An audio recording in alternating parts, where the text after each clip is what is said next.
Rich Eisen addressed the armchair analysts and online critics head-on. Shedeur Sanders just received his opportunity, and the backlash arrived immediately. Eisen responded with a clear, point-by-point case explaining why the criticism misses the mark. If you thought Shedeur's rise was rapid, Eisen's analysis puts it in proper context. Here's what he laid out on air. Already speaking in Cleveland high schools. Weekend after, flying out immediately to get to work. But his character's terrible, right? You know, and listen, oh, he interviewed bad, you know.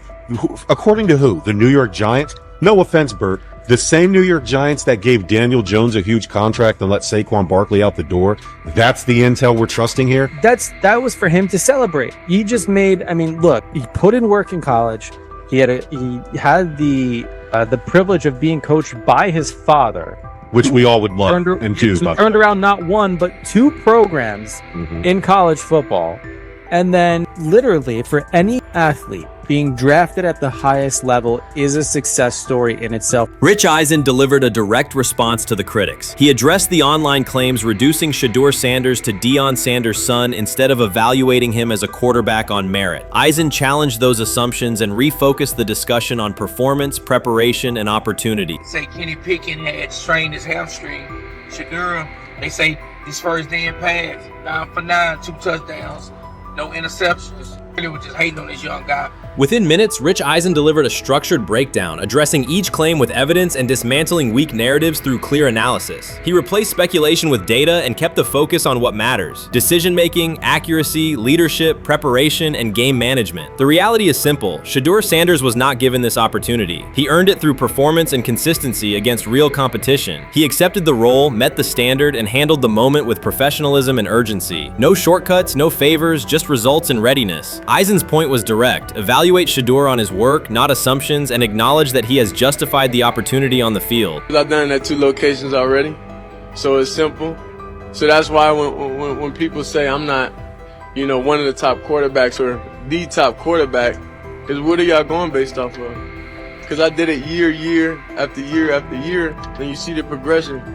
So it's like, obviously it got to be some type of external hate that you have for the family, for the last name, for anything, because I know I proved myself. While many were still debating whether he was NFL ready, Shedeur Sanders stepped onto the practice field and operated like a clear QB1, setting protections, controlling tempo, and executing the plan. The narrative that he is just flash, media attention, or his father's influence does not hold up against his work in installs, progressions, and situational drills. What he showed was composure, efficiency, and command of the offense. He processed quickly, protected the football, and delivered on-time throws, demonstrating preparation and control.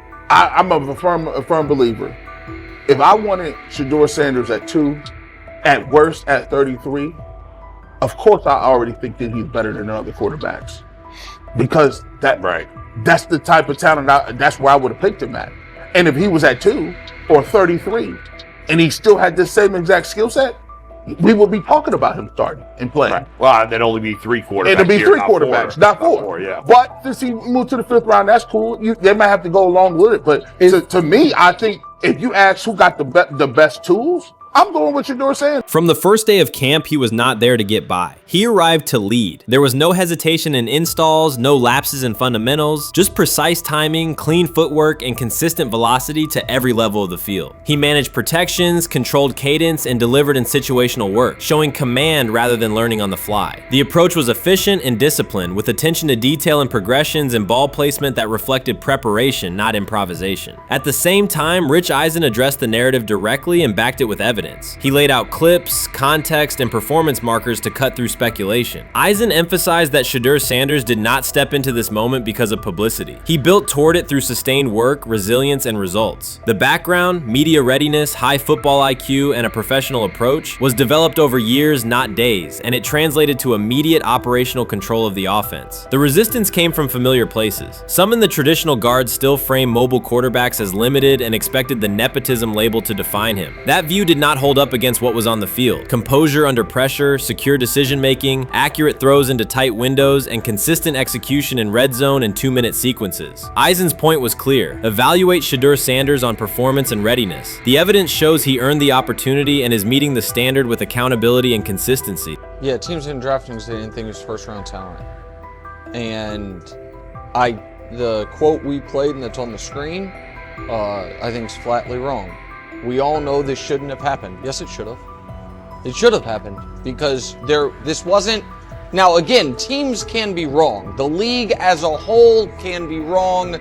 Hell, the Baltimore Ravens drafted a 25-year-old tight end before they drafted Lamar Jackson in the same draft. The die is not cast on who Shedeur Sanders. He stated it plainly. This is not a celebrity appearance. This is a quarterback with pocket presence, leadership, and decision-making that stands on its own. You either show it or you settle into a backup role. I view things as I got time. I got time to be able to grow and mature, and be able to understand the ins and outs of the defenses and be able to get the good insight from the vets in the room. So I look at it as, a plus. And whenever, it's time for me to play. Shedeur Sanders rolled into Browns camp and instantly made the whole practice feel like a recess pickup game. NFL vets suddenly looked like they'd forgotten the playbook and were just trying to keep up. With that being said, I see some balls coming out of Shedeur Sanders at that camp, and I'm like,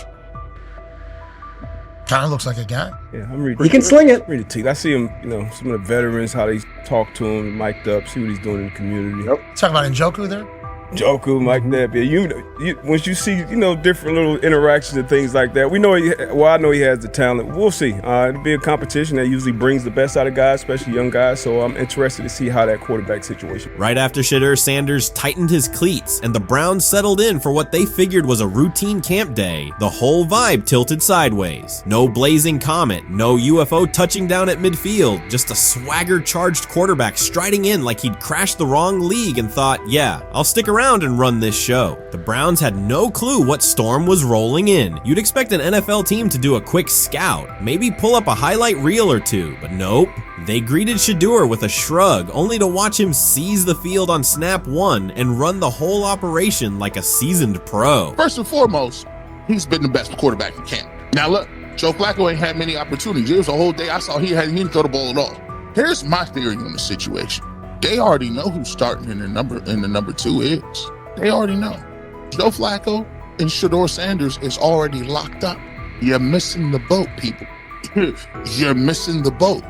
Your boy, Kenny Pickett and Dylan Gabriel, they're fighting. Shedeur didn't merely clock in, he hijacked the session. One moment he's loosening his arm, the next he's roasting veteran QBs like faded names on busted draft boards. Defensive coordinators everywhere had the same gut punch reaction.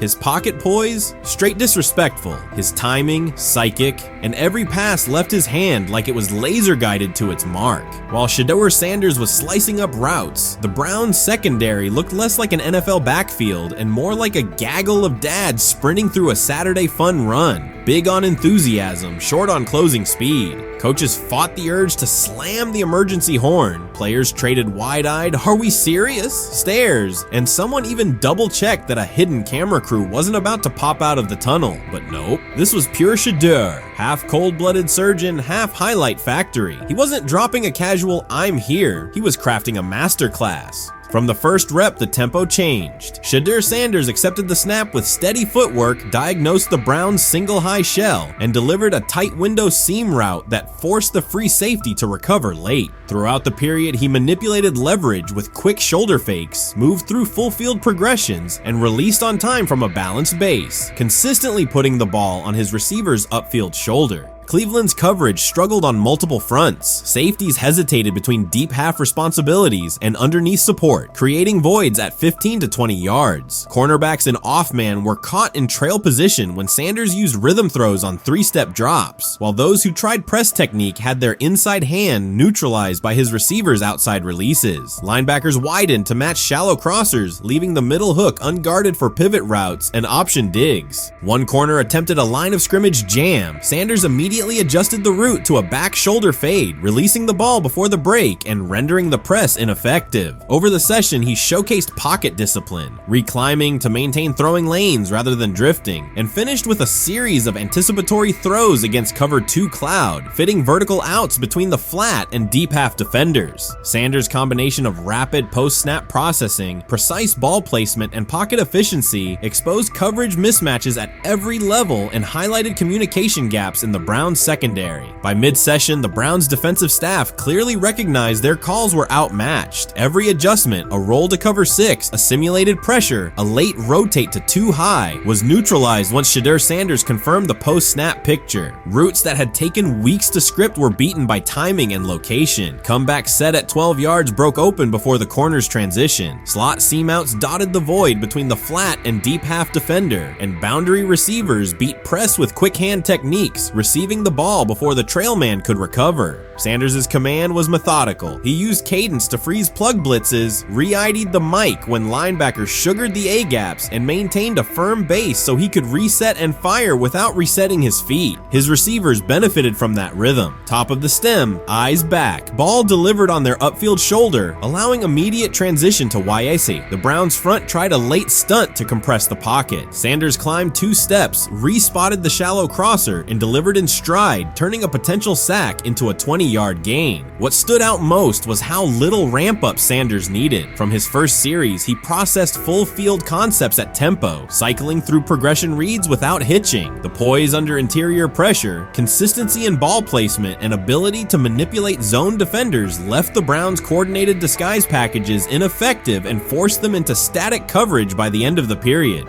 In short, Sanders' efficient mechanics, rapid processing, and anticipatory accuracy rendered Cleveland's defensive game plan ineffective at every level, from pre-snap disguise to post-snap spacing. Imagine there's many people that think Dillon Gabriel's a better quarterback than Shedeur Sanders. I don't care where they were drafted. If the Browns are the one team that thinks that, then I'm going to suspect it's not true. They don't know what. Listen, I've been on every quarterback evaluation for 30 years. Right. I never root against anybody. Yeah. But I'd be surprised if Dillon Gabriel's ever a legitimate starting quarterback for the Cleveland Browns. I'd be surprised. I just don't think. Well, then it is a wasted pick because you took him in the top 100. Yeah, but potentially. Yeah. May get away with it because of Shedeur. An edge rusher chirped at Shedeur Sanders between snaps, hoping to shake his rhythm. On the very next play, Sanders answered with a 30-yard laser, a deep dig from the boundary side that split the single high safety and the trailing corner. He hit the top of a 5-step drop, kept a firm base, and delivered on time to the receiver's outside shoulder, turning what should have been a routine rep into a sudden change explosive. From that moment on, every coverage wrinkle the Browns tried, rotating from cover 3 to quarter half, flashing a Tampa 2 shell, mugging both A-gaps, was met with a precise counter. When corners pressed, Sanders adjusted the route to a back shoulder fade. When safeties widened, he checked to a glance post. When linebackers bailed, he found the running back on a delayed option out of the backfield. Even late simulated pressures couldn't move him off his spot. He simply climbed, reset his feet, and fired. As Cleveland's defenders rotated through checks, Sanders manipulated them with cadence and eye discipline. He froze weak side safeties long enough to create intermediate windows, then feathered the ball into those lanes before help could arrive. When the Browns finally dropped 7 and matched every route, Sanders tucked the ball and converted 2 separate 3rd and 6 situations on the ground, reminding everyone that his mobility is as calculated as his arm. By the end of the session, the defensive coordinator's call sheet looked obsolete. Sanders had neutralized blitz looks, exposed spacing issues in zone, and forced the unit into static base coverage just to survive the period. It wasn't a camp drill anymore. It was a clinic on timing, processing speed, and controlled aggression, delivered snap after snap by a quarterback who never needed a warm-up lap to own the field. They never planned on taking him. The problem is, like Ocho Cinco said, you got somebody that has endeared himself to the locker room. And guess what? The difference between him and Tim Tebow, the biggest one, is he can play. He can throw the ball.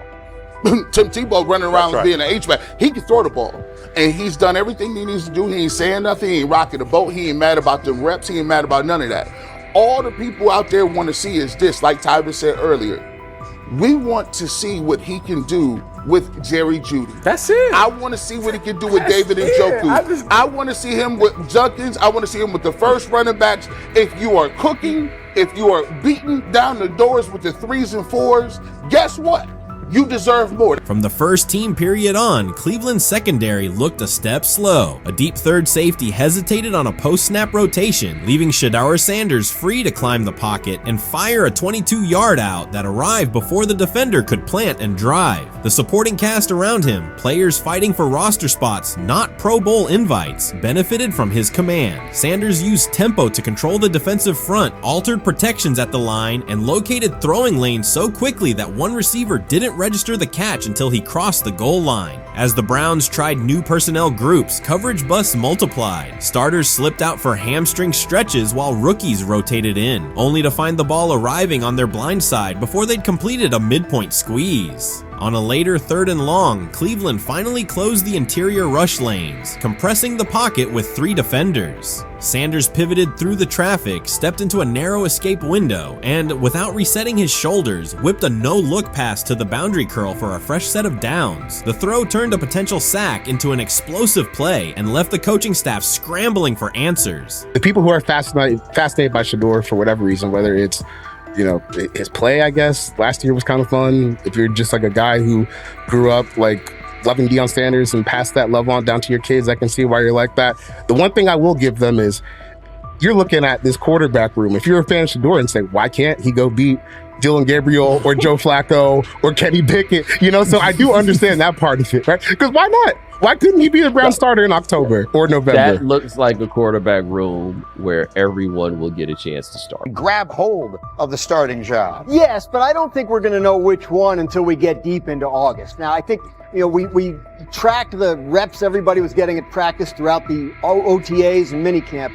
But when you talk to people there, they just want to make sure everybody got what they needed. And that, Kenny Pickett, we find out if he has the goods to be the starter. Joe Flacco, they back him off a little bit. He's 40. He may not need as much. The rookies, Shedeur Sanders and Dylan Gabriel, what do they need to learn to make the transition from the college game to the pro game? That's what the spring was about for the Browns quarterbacks. Now, Shedeur Sanders has moved from social media celebrity to on-field standout, and ESPN now lists him among its first-team candidates. Reactions are split. Some fans are impressed while others are skeptical. Whether this reflects Deion Sanders' long-term strategy or simply Shedeur's rapid development, the story is drawing widespread attention. Here's a look at what led to this moment. They never planned on taking him. The problem is, like Ocho Cinco said, you got somebody that has endeared himself to the locker room. And guess what? The difference between him and Tim Tebow, the biggest one, is he can play. He can throw the ball. Tim Tebow running around being an H-back. He can throw the ball. And he's done everything he needs to do. He ain't saying nothing. He ain't rocking the boat. He ain't mad about the reps. He ain't mad about none of that. All the people out there want to see is this, like Tyver said earlier. We want to see what he can do with Jerry Jeudy. Online reactions are sharply divided. Some fans strongly support Sanders, while others argue he is overrated. Traditional analysts cite statistics and claim his recognition comes mainly from his father's name. Sanders supporters are actively celebrating his rise and already predicting a future NFL career. Sports media outlets have made his candidacy a central topic of debate. The discussion now extends beyond statistics and victories to include his marketability, public image, and on-field presence. sorry. Is Shedeur Sanders going to get a chance to win this job? Do you believe he gets a legit shot to win this job? Listen, I think, first of all, the action's going to really start in training camp. Like, forget all the OTA stuff. You don't win a job in OTA. The real action starts in training camp. And just like Shedeur said, during the mini camp, when it's time to take your reps, you got to make the most of it. Because I think early on, there's going to be a lot. Remember, Joe Flacco didn't hardly practice in OTAs and mini camps because they were giving the young guys. Right. So when he gets his opportunity, he's going to have to make the most of it. Analysts are closely reviewing game footage to evaluate Sanders' decisions and mechanics, while others examine his social media activity to see how he balances content creation with quarterback duty. Shedeur Sanders' placement on ESPN's early first-team list has taken over the college football conversation. Supporters circulate his highlights and argue that his on-field production and leadership justify the honor. Skeptics claim the recognition relies too heavily on his family name and question whether his resume is strong enough for first-team status. Analysts are rewatching game footage to assess his reads, accuracy, and pocket presence, while others examine how he balances a high-profile social media presence with quarterback responsibilities. The debate has pushed other storylines, such as conference realignment and NIL issues, into the background, leaving fans and commentators focused on Sanders' performance, marketability, and overall impact on the sport. I'll keep saying it. I believe Shedeur Sanders should play more games than any other quarterback on this roster this year, because he's the only guy that I look at and say, they might have something here, because I'm telling you right now, they left night one of the draft saying we are taking our quarterback next year. So it's on Shedeur or Dylan or Kenny, probably not Joe, To change their mind. to change their mind. But you got to find out. You got to find out. Opinions differ on whether Sanders is benefiting from his family name or simply showing real progress, but the attention is undeniable. Social media is flooded with edited images elevating him to legendary status. Critics argue the first-team nod is driven by hype and marketability, while supporters point to his flashes of strong arm talent, field vision, and decision-making. Regardless of motive, the announcement has dominated the football news cycle and intensified debate over how much of his rise is performance-based versus media-driven.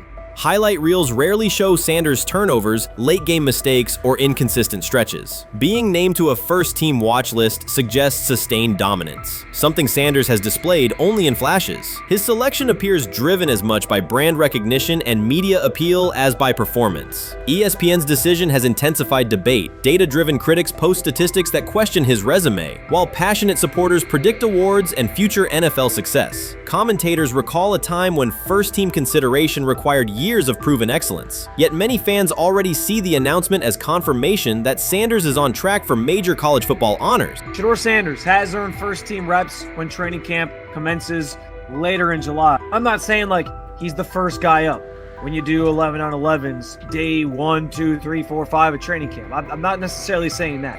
But he's the one quarterback that we didn't get a chance to see take reps with the ones.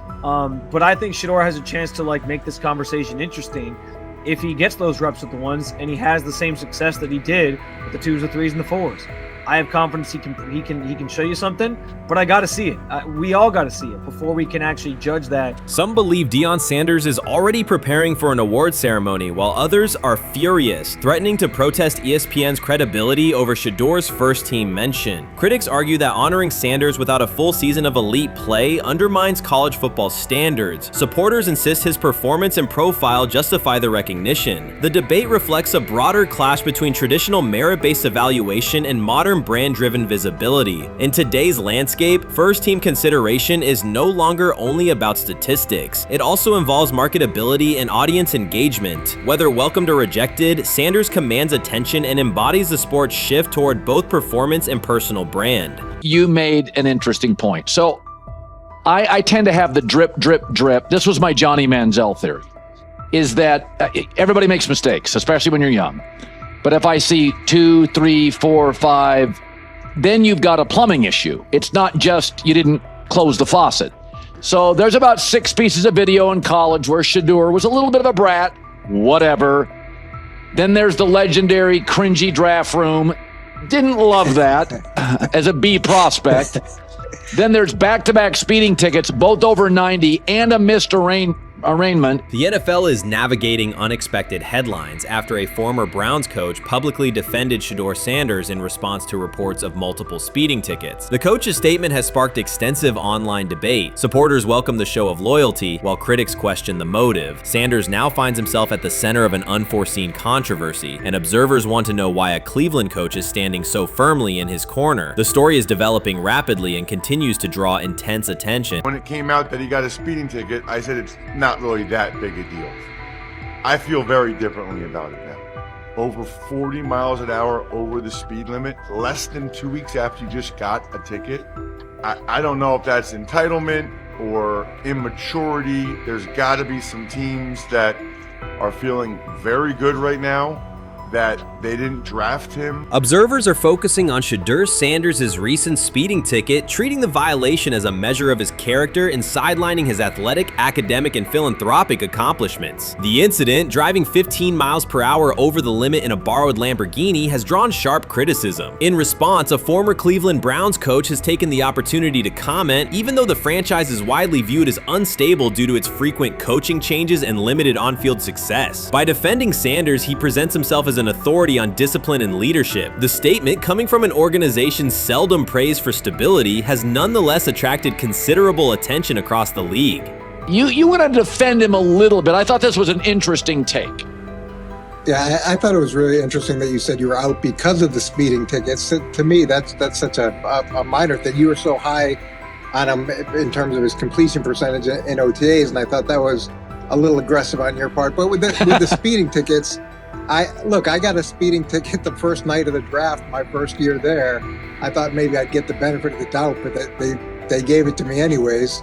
As soon as the former Browns coach defended Shedeur Sanders, social media erupted with commentary, resembling the volume of draft night coverage. Posts and opinions appeared within minutes, and criticism escalated rapidly. Detractors amplified Sanders' minor speeding violation, while supporters argued that such reactions were disproportionate to a single traffic citation. Shedeur Sanders received 2 speeding citations, and the minor traffic issue quickly drew national attention. Before considering the former Browns coach's response, it is useful to clarify the facts. Sanders, son of Pro Football Hall of Famer Deion Sanders and a current college quarterback, was twice ticketed for exceeding the limit while driving a high-performance vehicle. Commentary on social media escalated rapidly, with critics framing the incident as a significant character concern, even as the league has historically tolerated far more serious legal transgressions. Stepping into the debate, a former Cleveland Browns coach, best known for a tenure filled with losses and contested decisions, issued a strong public defense. He argued that 2 speeding tickets should not define Sanders' reputation or overshadow his on-field talent and community work, urging a balanced assessment of the player's actions. I don't love it from a 5th-round draft pick. I don't love that it happened multiple times,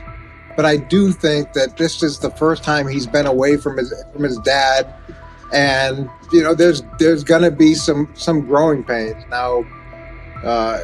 Would I sell my stock on it like you are? Not because of a couple speeding tickets, especially in light of the problems that Brown's quarterback room has had to deal with legally in the last few years. I mean, this is nothing. The debate quickly shifted from 2 speeding citations to broader claims about integrity, growth, and leadership. The former Browns coach framed the infractions as moments for personal development and urged observers to view them in context. Critics responded forcefully. Some called for disciplinary action, others questioned Deion Sanders' parenting, and a few sought to discredit the coach himself, despite his professional record already being widely analyzed across the league. The reaction underscores an apparent inconsistency in public standards. Fans often overlook on-field confrontations, heated sideline arguments, and other significant controversies, yet they treated Sanders' as routine traffic offenses, speeding without evidence of reckless endangerment, as indicators of serious character flaws. If such minor violations were adopted as the primary measure of morality in professional football, many players would face similar criticism.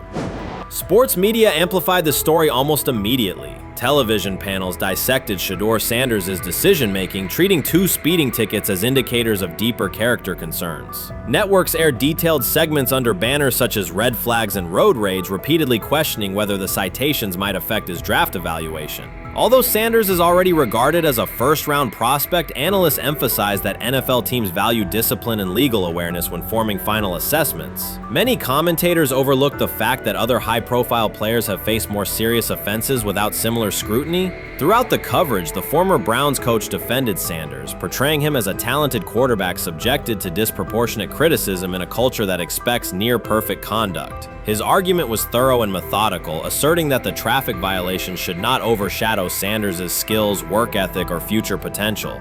Commentators point out that the coach's intervention was not entirely selfless. He recognized the publicity potential. One day he was an overlooked figure from a struggling Browns era, the next he was a trending name across sports media. The discussion quickly expanded beyond Sanders' speeding citations to questions of image management and narrative control. Critics demanded disciplinary measures, public apologies, team sanctions, and formal statements, yet their objections seemed directed less at the traffic infractions themselves and more at Sanders' high profile, confidence, and resistance to traditional expectations. In practical terms, Sanders' brand remains intact. The coach secures renewed relevance, and the episode supplies another headline in the ongoing story of modern football. The next time Sanders is seen in a high-performance car, the debate will likely reignite, focused not on speed limits, but on the broader culture of the league. Meanwhile, new voices continue to join the conversation. Broadcaster Colin Cowherd has already weighed in, offering his own reassessment of the incident and its broader implications. Breaking news, Shedeur Sanders last night was pulled over going 100 miles per hour. All right, he clocked 101, 41 miles an hour over the speed limit in Cleveland. He will have the opportunity to fight the ticket in court.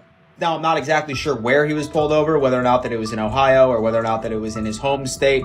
But typically when you're going 40 over, that's flirting with the line of reckless driving. Folks, I gotta tell you, I don't understand what it is with these young men driving at absurd speed. Colin Cowherd's view of Shedeur Sanders shifted abruptly. Days after praising the quarterback's poise and skill, he appeared on air to declare that Sanders is overhyped, unfocused, and distracted by celebrity. The reversal was immediate, without any gradual reconsideration. Cowherd now frames Sanders' 2 speeding tickets as evidence of poor judgment, even though he has defended other quarterbacks facing far more serious off-field issues. The sudden, wholesale withdrawal of support leaves viewers questioning the consistency of Cowherd's criteria and illustrates how quickly media narratives can change when minor incidents receive outsized attention. This is Okay. Okay. How much of this is, I mean, Jimmy Haslam has his hands all over Manziel, has his hands all over Deshaun Watson, admitted it, man enough to admit it. I saw the reaction in the draft room when they took Shedeur Sanders.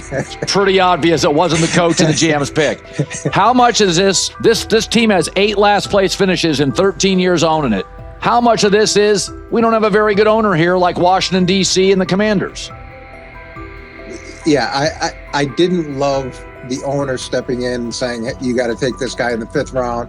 And I doubt they'll ever admit to it. While Colin Cowherd urged teams to move on from Shedeur Sanders, former Browns coach Eric Mangini offered a more measured response. Mangini, whose tenure in Cleveland was marked by mixed results, used his platform to provide context rather than condemnation. Instead of sensationalizing the speeding violations, he encouraged viewers to consider Sanders' circumstances. A 21-year-old quarterback whose life is scrutinized both on and off the field. Mangini acknowledged that the tickets were mistakes, but emphasized that they do not by themselves define Sanders' character or future. He noted the extraordinary attention athletes receive today, combining the responsibilities of quarterback, public figure, and social media presence. Under such pressure, missteps are magnified, and criticism multiplies quickly. Mangini concluded that any evaluation of Sanders should weigh the totality of his behavior, performance, and growth, rather than isolate 2 traffic citations as decisive evidence of poor judgment. So the Shedeur Sanders, I want to talk about this. So here's a prime example. Shedeur Sanders, they had 3-day mini camp for the Cleveland Browns.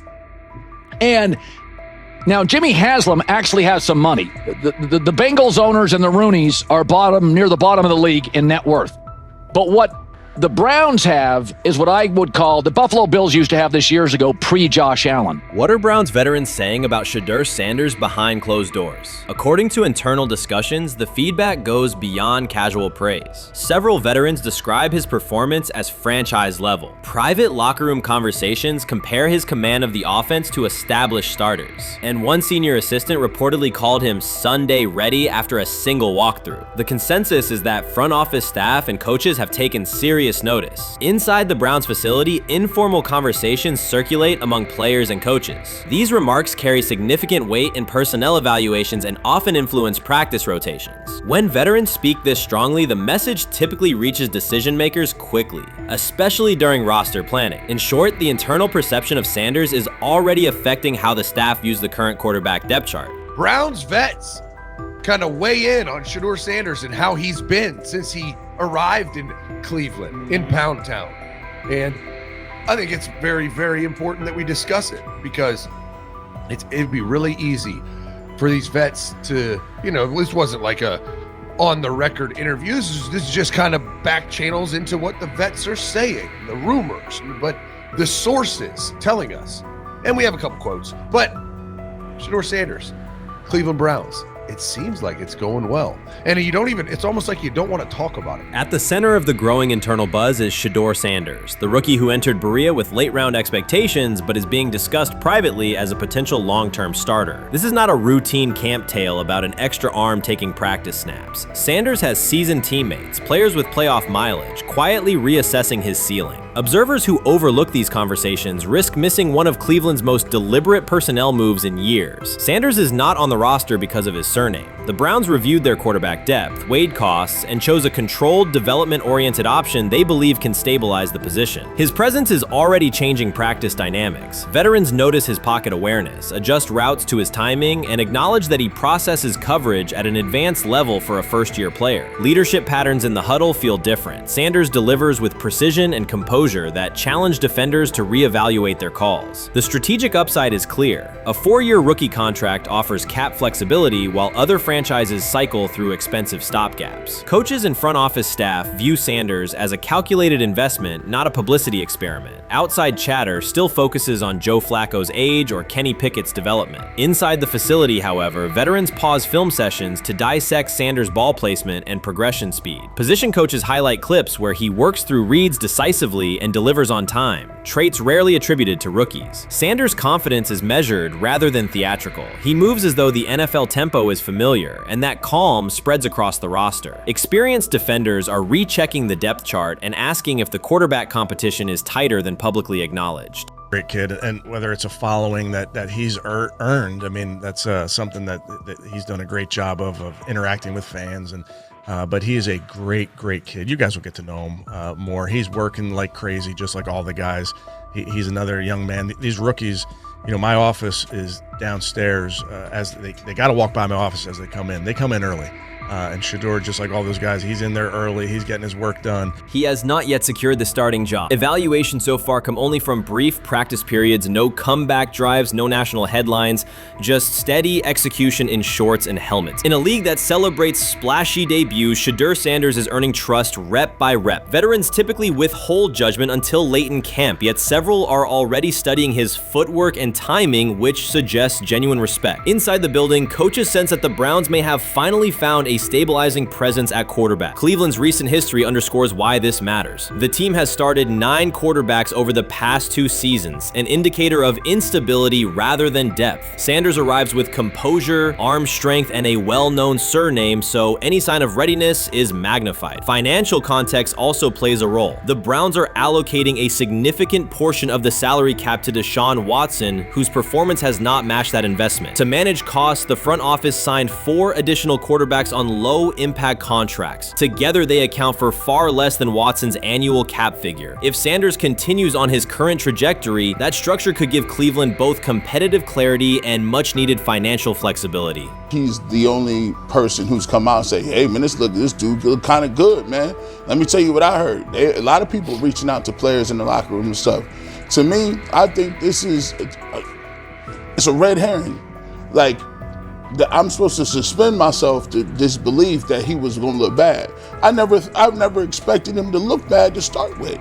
The 5th round quarterback stuff, that's involving perceptions, pre-draft analysis, and other teams. Cleveland's veterans have endured every kind of quarterback turmoil, poor reads, major injuries, shaken confidence, and sideline disputes. When a young quarterback like Shedeur Sanders steps in and appears composed rather than overwhelmed, people notice. The attention comes not just from coaches and reporters, but from the linemen and defensive leaders who have watched previous backups struggle. They are not exchanging doubts, they are sharing nods of approval. Sanders demonstrates instinctive pocket awareness, reliable accuracy, and steady poise, qualities that quickly circulate through team conversations. After years of instability under center, the Browns need someone who can remain calm and effective deep into the season. Although expectations have fallen over time, genuine interest is growing. Praise is coming from teammates who rarely commend anyone unless his performance demands it. Sometime last week, and then, and I just tweeted that out again this morning, and then today, the Joe Flacco one got posted. So running through this, and then of course we'll still have Dylan will be next, and then Shedeur will come last. As training camp nears, Mary Kay Cabot is providing straightforward analysis of the Cleveland Browns quarterback competition. The starter has not been named, but she has moved away from her earlier skepticism of Shedeur Sanders and now acknowledges his talent and potential. Cabot explained that if Joe Flacco is chosen to start week 1, it will mean he is the most prepared to play immediately. This approach would also give younger quarterbacks such as Kenny Pickett time to adjust, refine their skills, and maximize their potential while Flacco handles the early workload. She added that a Flacco start would not prevent Sanders from earning the position later in the season. The depth chart remains flexible, and Sanders' continued development could put him in line for an opportunity as circumstances evolve. Cabot also noted that Pickett could win the job for week 1, but he must demonstrate he can integrate smoothly with the offense and perform reliably under pressure. The Browns want a leader who can control the huddle, execute plays efficiently, and maintain composure. Pickett's performances in upcoming practices and preseason games will be critical in determining whether he secures the starting role or Sanders ultimately takes the reins as the season progresses. Things like that. It doesn't mean that that Kenny can't swoop in there and steal that job by them, but he's really going to have to show that he has a complete mastery of this scheme and this system, and that they don't have to dial it back a lot to put him in there. So these will be some considerations, and I do think that that as the preseason goes along, it will become evident. Mary Kay Cabot recently stated that Shedeur Sanders is ready and the Cleveland Browns are monitoring him closely. After a strong showing during organized team activities and minicamp, Sanders has made notable strides in his development. With continued progress, he is expected to return to the field prepared to contribute meaningfully. The Browns coaching staff is tracking his growth, and anticipation about his long-term role is increasing. Cabot added that if Sanders maintains this trajectory and continues to demonstrate poise within the team, he will have a legitimate chance to earn the starting quarterback job. Each practice rep strengthens his case, reinforcing the possibility that his development could benefit both the player and the organization. As Sanders impresses, discussion about his future in Cleveland becomes more compelling. Cabot also emphasized Sanders' advanced understanding of the offense. She noted that his football IQ appears in every drill and that he seems ready to execute the Browns system at full speed. His ability to process defenses quickly and make decisive reads distinguishes him from his peers. With the appropriate opportunity, Cabot believes Sanders could become a genuine difference maker for the Browns. One area Cabot highlighted is Sanders' command of pre-snap adjustments. His capacity to diagnose defensive fronts and communicate changes gives him an edge and reflects high football intelligence. If he translates those reads into consistent connections with his playmakers, he could elevate the Browns' offense significantly. By comparison, Cabot said quarterback Deion Gabriel is still refining his grasp of complex terminology and play calling. While Gabriel possesses upside, Sanders' comfort with intricate concepts and his ability to manage tight pockets under pressure give him a clear advantage at this stage. Gabriel must sharpen those elements to compete at Sanders' level. Cabot previously reported that Sanders had already earned first-team practice snaps ahead of Gabriel. Her latest update confirms that Sanders is now approved as the Browns' starting quarterback, solidifying the organization's commitment to him as QB1. Expectations are high, and his response to the challenge will be closely watched throughout training camp and preseason. Cabot further noted that head coach Kevin Stefanski authorized Sanders to take expanded first-team reps beginning next month. This milestone underscores Sanders' readiness and the coaching staff's confidence in his progress. As the regular season approaches, Sanders aims to cement his status as the starter, and the competition for that position is intensified. Though Sanders leads the race, Kenny Pickett remains in contention. Cabot stressed that Pickett must prove he can integrate seamlessly with the offense and perform consistently under pressure. His performance over the next several weeks will determine whether he can challenge Sanders for the starting role.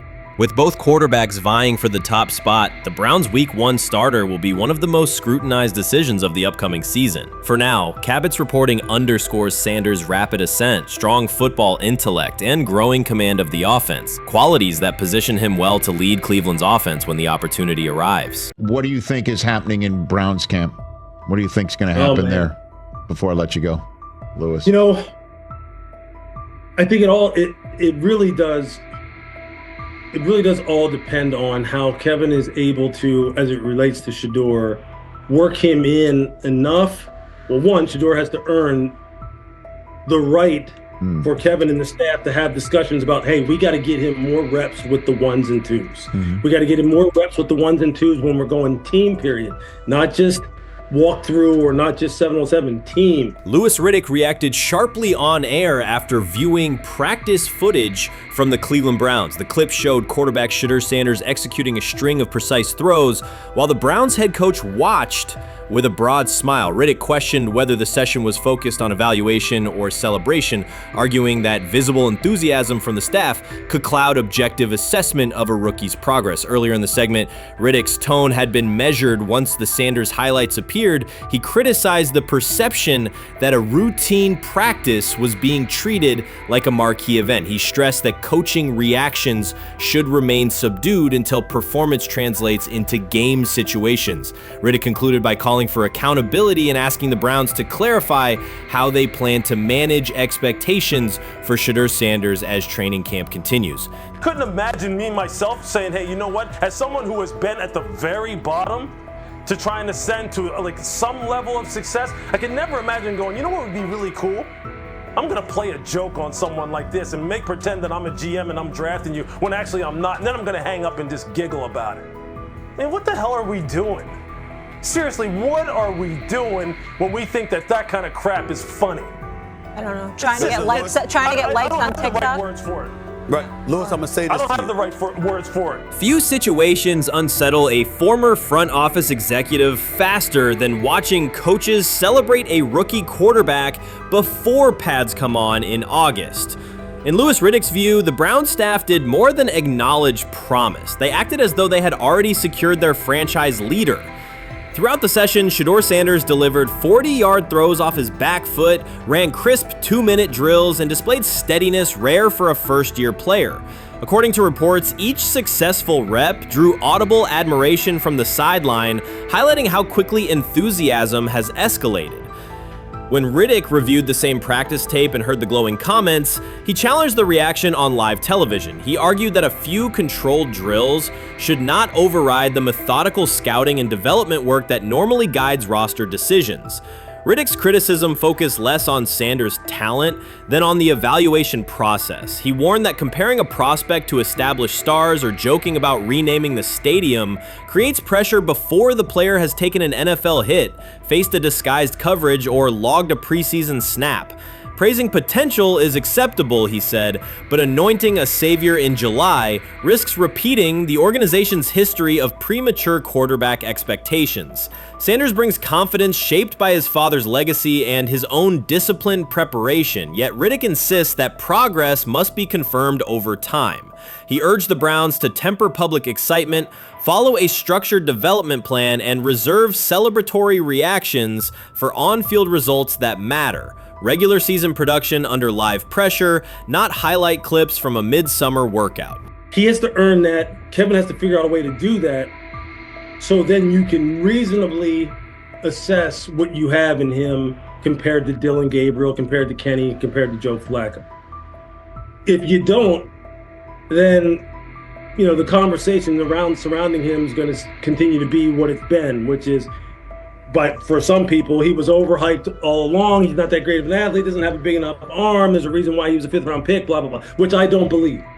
I believe if he is given enough reps, earns enough reps, and then is given enough reps in meaningful situations, he can throw the ball just as good as Joe, if not better, just as good as Kenny, if not better, just as good as Dylan Gabriel. After more than 2 decades in personnel and broadcast analysis, Louis Riddick was dismayed to see a franchise bypass basic evaluation standards after only a series of eye-catching minicamp throws. Reviewing practice footage from Cleveland, he observed Shedeur Sanders drilling 40-yard passes against uncovered receivers and running 2-minute sequences with poise. In Riddick's view, those reps, conducted without pads, contact, or a disguised rush, show arm talent but reveal little about how a rookie handles game pressure. Riddick said the Browns' reaction drifted from objective assessment to outright admiration. Multiple reports indicated coaches were sketching new concepts for Sanders during dinner and referring to dedicated Shedeur packages well before a padded practice. Even the veterans in the quarterback room showed no visible alarm, a sign that staff excitement had already reset the internal depth chart conversation. The analyst emphasized that his concern is not Sanders' skill set. He acknowledged the quarterback's arm strength,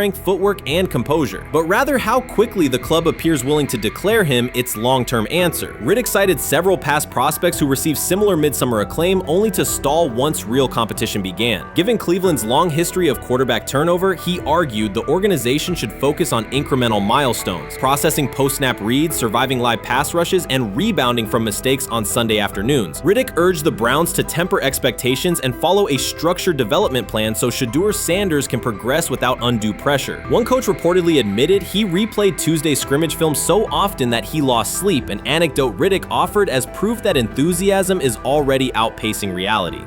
All asking now is what is going on with Shedeur Sanders, and so the floor is yours.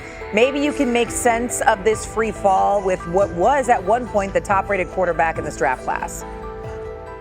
Yeah, see, I think at this point in time, this really isn't a football discussion any longer. This is a personal discussion. This is about it's a fit discussion. It's whether or not teams are just comfortable with everything that comes along with Shedeur in terms of who he is as a person, all the people that are surrounding him in terms of his inner circle, and whether or not teams deem that to be something that they're comfortable with. Right or wrong, that's the only thing you conclusion you can really come to at this point. Louis Riddick voiced an escalating concern during the segment. Having witnessed numerous quarterback setbacks in his career, he worries another may be forming. Not because Shedeur Sanders lacks talent, but because the praise around him is growing without restraint. Sanders has simply attended practice, delivered accurate passes, led the huddle, and shown the composure expected of an NFL player. Riddick fears the Browns' reaction, treating routine drills as proof of long-term success, risks setting premature expectations. He cautioned that the organization seems ready to celebrate a franchise savior before Sanders has taken a competitive snap, noting that such early adulation has derailed promising prospects in the past and could impede Sanders' measured development.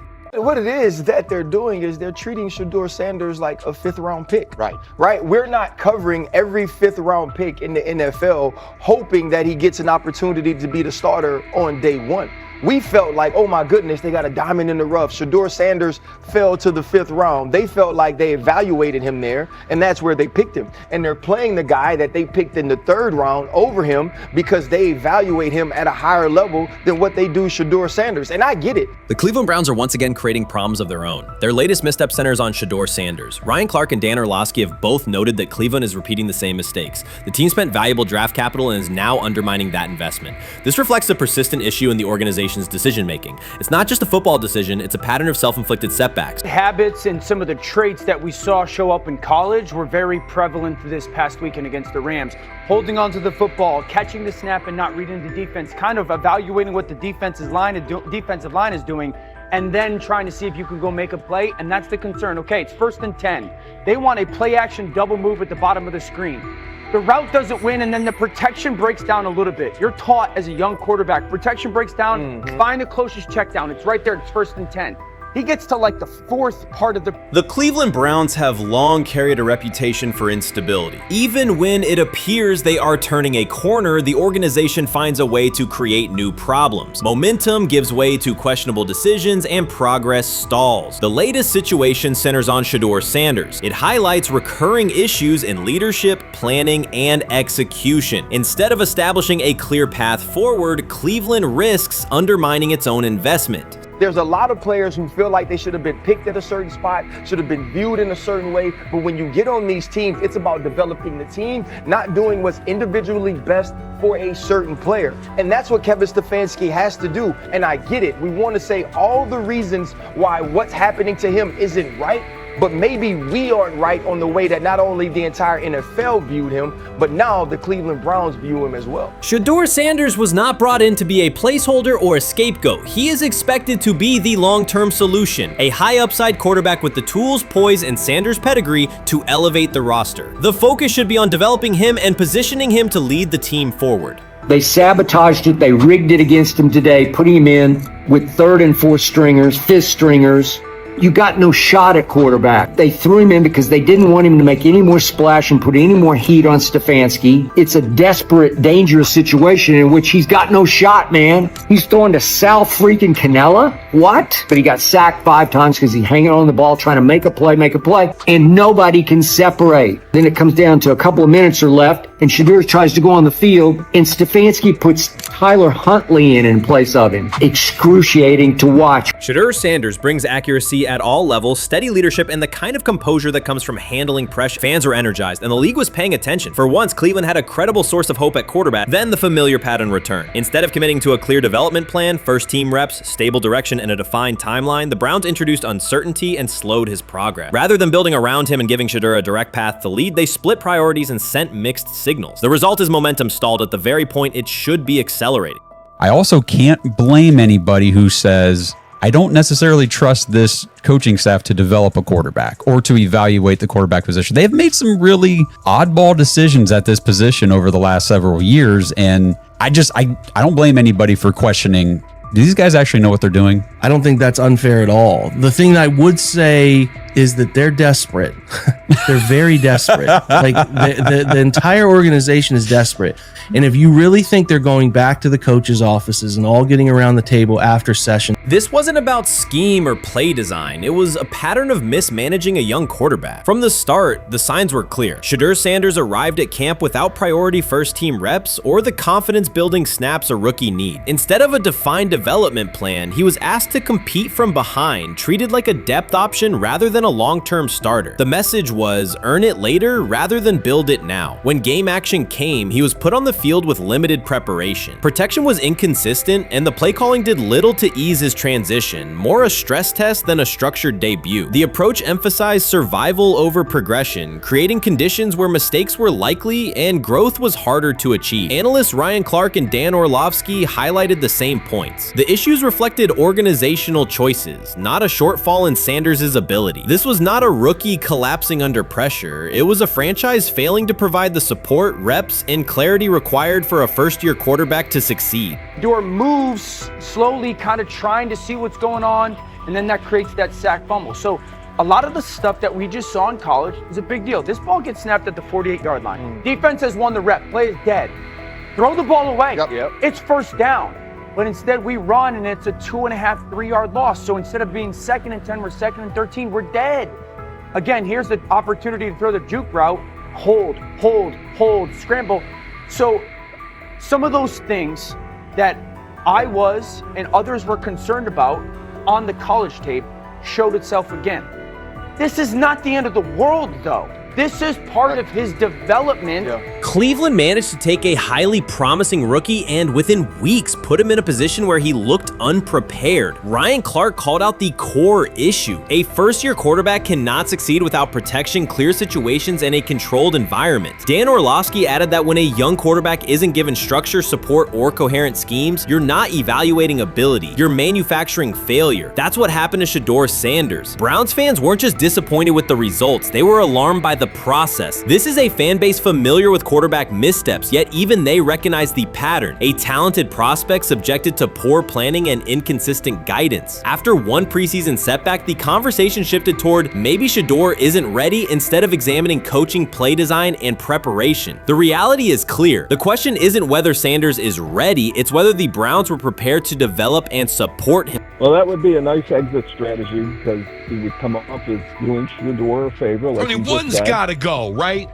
One's got to go. See, to clear this thing up. At some point, but I'm sorry, I know they don't care. If they were to trade Shedeur Sanders now after that preseason performance and he would go on to be good. The organization has cycled through quarterbacks for years, and the pattern is unchanged. Blame the player, protect the system, and repeat the same mistakes. Fans are split. Some argue Shedeur Sanders needs time and support, while others treat one rough outing as proof he isn't the answer. That division hides the real problem, the Browns' process. This isn't Shedeur failing, it's the team failing Shedeur. Across the league, successful teams create clear development paths. Kansas City brought Patrick Mahomes along behind a veteran and tailored the offense before handing him the job.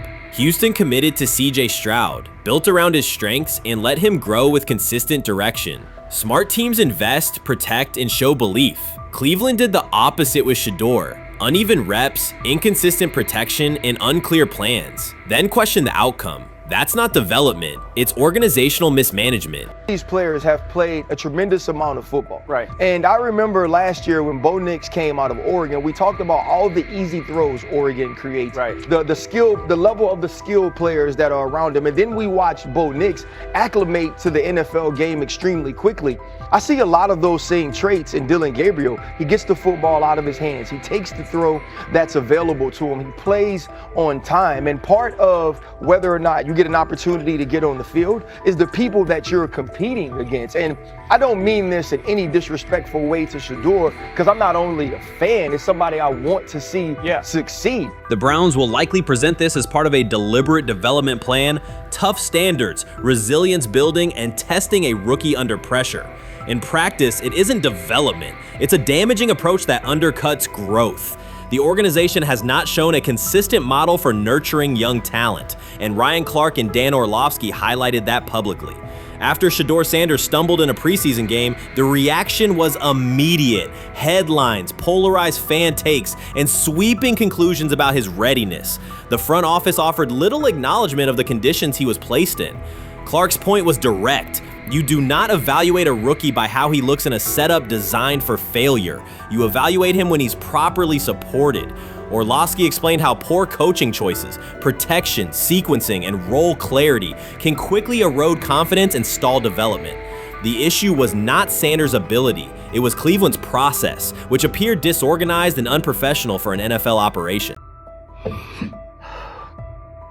I'm about to unleash about Shedeur Sanders. I just watched what happened to Shedeur Sanders in the Cleveland Browns' third and final preseason game. And I'm outraged, I'm sickened, and I'm saddened by the way Shedeur continues to be treated in the National Football League, now by those sorry-ass Browns and sorry-ass Kevin Stefanski. The Cleveland Browns are once again mishandling a promising quarterback. Skip Bayless criticized the organization for failing to develop Shedeur Sanders and for misusing his skill set. He argued that the team's decisions are undermining Sanders' progress and turning a major investment into a cautionary example. Bayless pointed to inconsistent usage, questionable play calling, and a lack of clear direction as key issues limiting Sanders. He said the Browns need a defined development plan and stronger support if they expect Sanders to succeed. Skip Bayless delivered a direct, critical assessment this week. After seeing Shedeur Sanders in a Browns uniform, he argued that Cleveland is mishandling the quarterback and undermining his development. Bayless said the team's approach shows poor planning and inadequate support around Sanders. He dismissed excuses about strategy and emphasized the need for better coaching, deployment, and protection. In his view, the Browns are setting themselves up for problems before the season begins unless they establish a clear plan for Sanders. Given the team's recent decisions, his reaction is understandable. Cleveland has a history of inconsistent quarterback development. Shedeur Sanders is a premium prospect, the son of a Hall of Famer, a proven college performer, and a widely recognized figure. The organization should prioritize his reps, protection, and a clear development plan, not place him behind Deion Gabriel as if he were a secondary option. But I'm going to answer this question by saying Shedeur Sanders. And I'm going to tell you why. I think he's being set up to fail. That's right, I'm going to say it. Okay. Here we are on national television, right? There's been 11 practices, if I remember correctly. He's been starting against, he's been playing against the third unit. He's fourth on the depth chart. And then suddenly you throw him into the start line, and he hasn't had any reps for the first team at all. Think about that. So you're just going to throw him to the wolves like that, huh? I mean, you know, if he had first team snaps in practice. Yet here we are. Cleveland has one of the most publicized prospects and is handling him like a depth piece. The broader issue is the franchise's long record of quarterback instability and inconsistent development. That history colors every move they make. When the Browns draft a quarterback, fans don't anticipate a long-term answer. They brace for another reset. Shedeur Sanders should be treated as a priority, not as an afterthought behind Deion Gabriel. Let's give him a chance. Let's give him a chance with the play calling. You know you have an offensive line that isn't playing that well. So what do? Why not just play the short game so he can get the ball out of his hands very fast to run a competent goddamn offense? Outside of that, Shedeur has to be better in understanding that the offensive line that you're working with right now is not adequate. Why not allow the players that are competing for a job, in this instance, Shedeur Sanders, to finish off the 2-minute drill? When Browns fans see another quarterback selected, they brace for another setback. The franchise's recent history, from Johnny Manziel's failed stint to the rocky handling of Baker Mayfield, reflects inconsistent development and short-term decision-making. Against that backdrop, Skip Bayless's reaction to Shedeur Sanders on Cleveland's roster was blunt. He argued the team is already mishandling a premium prospect by treating him as a secondary option instead of a centerpiece for the future. Bayless's position is straightforward. Sanders is not just a name, he brings proven college production, leadership traits, and significant visibility that can strengthen both the offense and the organization's broader profile. Burying him on the depth chart behind Deion Gabriel signals a lack of a clear development plan and wastes early momentum. Instead, Bayless contends, Cleveland should establish a defined pathway, First team practice reps, protection and personnel tailored to his strengths, deliberate play calling that accelerates processing, and measured in-game opportunities that build confidence and execution. In his view, the Browns need alignment from the front office to the coaching staff to prioritize Sanders' growth. Continuing to treat him like a depth piece risks repeating the same cycle that has undermined previous quarterbacks. Committing to a coherent plan gives Sanders and the franchise a realistic chance to convert potential into sustained performance. When he led college football in completion percentage and he threw almost 40 touchdowns for over 4,000 yards, how tall was he? Because they make it seem like he shrunk all of a sudden, RC. Oh, how lively was his arm? Because all I know is somebody did that. Somebody threw for over 4,000 yards, somebody threw for almost 40 touchdowns, and somebody led college football in completion percentage. Now, I'm trying to figure out, what I try to figure out all the time, Mel, is how a guy that hadn't played football in almost 5 months. Shannon Sharpe has publicly defended Shedeur Sanders and criticized those questioning him. Sanders has earned higher recognition and some fans are responding negatively. Although there's debate about whether he belongs on a second team list, Sharpe maintains that Sanders' career is clearly ascending. Reactions on social media are mixed. Some users are angry, others are surprised, and a few say they anticipated this result. The conversation remains active. When reports confirmed that Shedeur Sanders had been elevated from second team to near top tier status, Shannon Sharpe issued an emphatic response. He delivered a detailed rebuttal to critics, underscoring why Sanders deserved the promotion and directly challenging those who doubted the decision. I don't think that he was underprepared during these meetings. I don't believe any of these stories that he showed up arrogant and that he was bombing his interviews. I mean, you watch the film, he's on time, he's on point.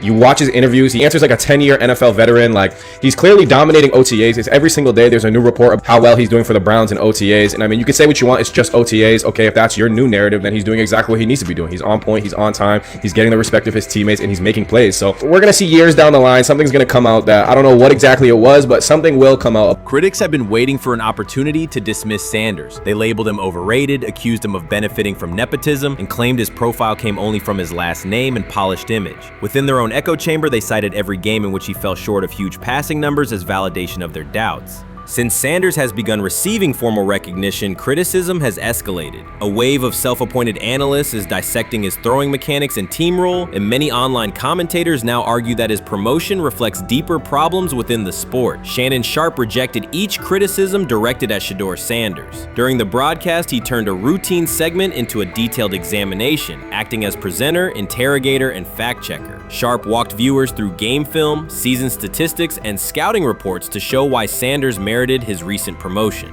Whenever a panelist claimed Sanders had not earned the role, Sharpe countered with completion percentages, efficiency ratings under pressure, and documented late-game drives that changed outcomes. He stressed that the backlash was driven less by on-field evidence and more by reluctance to revise earlier opinions. Sharpe argued that critics were upset not because Sanders lacked qualifications, but because his progress contradicted their initial narrative. By the end of the discussion, Sharpe had moved past simple defense and reframed Sanders as a clear example of performance-based advancement, demonstrating that early predictions can be wrong. Never heard of no Dylan Gabriel or Tyler Shock.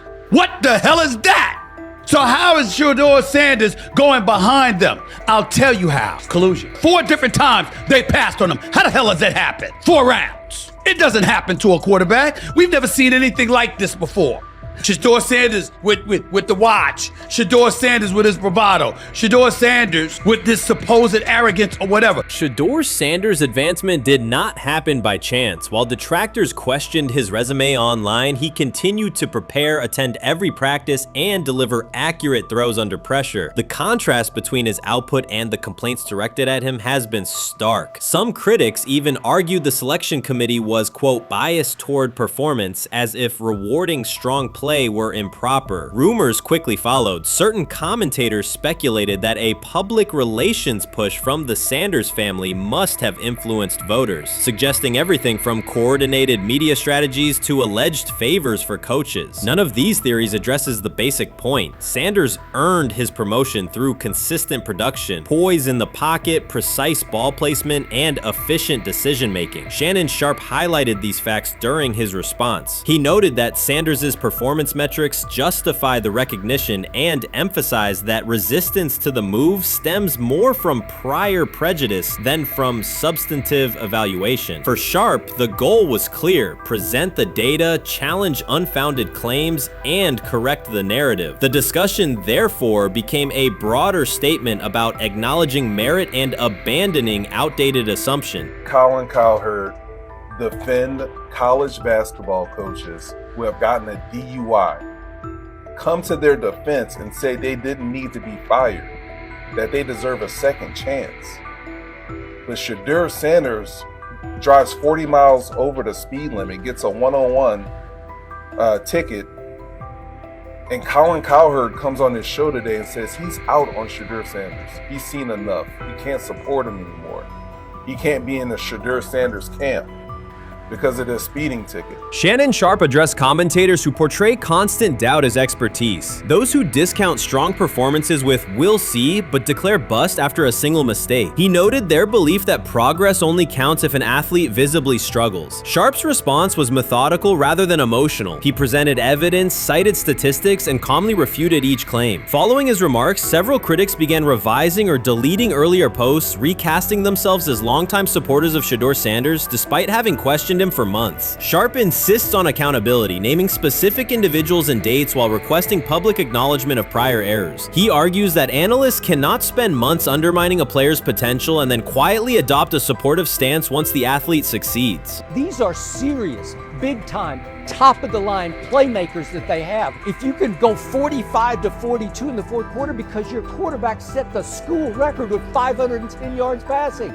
He was flawless. Shedeur is big time. I didn't know for sure, will it translate to the next level of competition? Yes, it might translate to the next level of competition as he can play. Critics who once claimed Shedeur Sanders was unprepared now hesitate to acknowledge their mistake. They resist retracting earlier comments and struggle to accept that an athlete can succeed without their approval. Sanders continues to share practice clips and game highlights without engaging the debate, while Shannon Sharpe documents every dismissive remark, ready to revisit them on national television. The disapproval did not slow Sanders. It underscored his progress and exposed the gap between perception and performance. As a result, the conversation has shifted. Analysts who doubted him now describe him as undervalued and publish detailed evaluations of his mechanics and game management, suggesting long-standing familiarity with his career. In a matter of weeks, critics have recast themselves as advocates, demonstrating how quickly opinion can change when consistent results leave little room for doubt. Shannon Sharpe signaled that his commentary is not over. He considers Sanders' advancement a positive outcome for every athlete who has been overlooked or criticized for having confidence. Sharpe stressed that analysts do not have the authority to determine who deserves recognition based on personal preference. The reaction to Sanders' promotion, he argued, revealed how quickly opinions can shift once results are undeniable. Sharpe pointed out that many vocal critics became quiet when confronted with objective performance data. This exchange, Sharpe insisted, reached beyond defending a single quarterback. It challenged the practice of dismissing achievements that do not fit familiar narratives. He reminded viewers that success does not require external approval and that consistent talent will surface despite online commentary intended to minimize it. While critics reconsider their positions, Sharpe remains steady, assigning credit to the athlete and allowing the scoreboard to confirm the argument.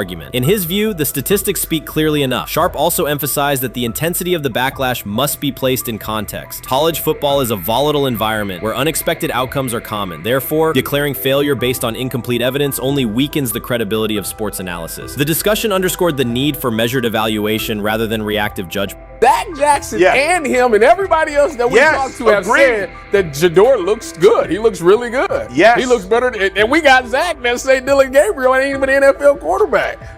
It's true. So how is it that this man can't get a rep with the ones, but that non-NFL quarterback can? We all what agree with sense that. does that make? Some observers now claim that recognizing Shedeur Sanders' strong performance undermines football's traditional standards, even though they previously argued he received coverage only because of his father. Faced with Sanders' current statistics, those critics are searching for explanations that fit their earlier narrative. The data have always been clear. Their earlier objections ignored that fact. Shannon Sharpe is openly highlighting this reversal, comparing past negative remarks with Sanders' recent 400-yard games to demonstrate the gap between criticism and evidence. Sharpe did not force these commentators to backtrack. He simply displayed their earlier claims alongside Sanders' results, allowing the contrast to speak for itself. How you feeling? I'm getting there. You see what I got on, right? That's why I was asking how you help for it. Yeah, I'm getting there. See? Brian, what did they have to do? I had blood clots. Okay. And they amputated, you know. But I work with it. Man. Yeah, I'm amputated. So I get that work done a couple times a day. Keep the blood circulating, blood flowing, but it's a new normal. And the best thing about here, we have a whole medical team on the second floor. Right. We have a whole medical floor, which is great. Deion Sanders is shaken, this time not by a hit on the field. In a sudden turn, Ryan Clark has uncovered a serious plot affecting Shedeur Sanders' NFL draft status, and the disclosure is reverberating across the sports community. What once looked like a simple scheduling delay may actually be a calculated effort to undermine Deion's son. The facts suggest intentional sabotage, a breach of trust, and repercussions that could be far-reaching. This is no routine football headline. It is personal, and Coach Prime did not see it coming. The sports world loves to celebrate underdogs, yet it often takes even greater pleasure in tearing down rising stars. Deion Sanders is witnessing that cycle now, not from the sidelines as Coach Prime, but as a father. The lights in Boulder remain bright, the cameras keep rolling, and Sanders still wears his gold watches, sunglasses, and natural swagger. Still, behind that familiar smile is a man carrying deep pain as criticism aimed at his son mounts daily. How much of that is opening press conference saying, okay, we are family, saying that he was sent to do certain things? Do you feel like people got attached to that, or it just was the fact that prime time is at Jackson State? It's prime time.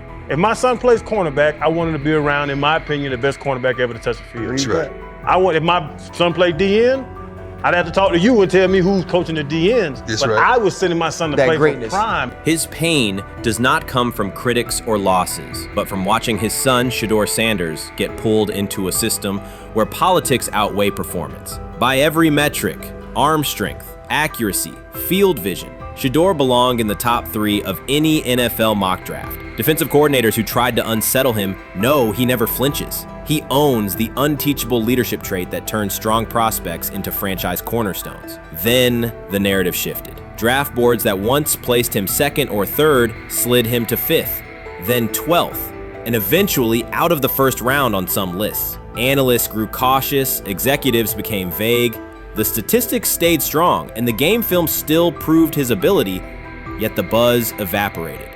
The abrupt silence felt deliberate and wrong. Former NFL safety and respected analyst Ryan Clark then delivered an unfiltered disclosure, not on a scheduled TV segment, but in an unscripted comment. He stated plainly that influential figures inside the league were not overlooking Shedeur Sanders. They were actively holding him back.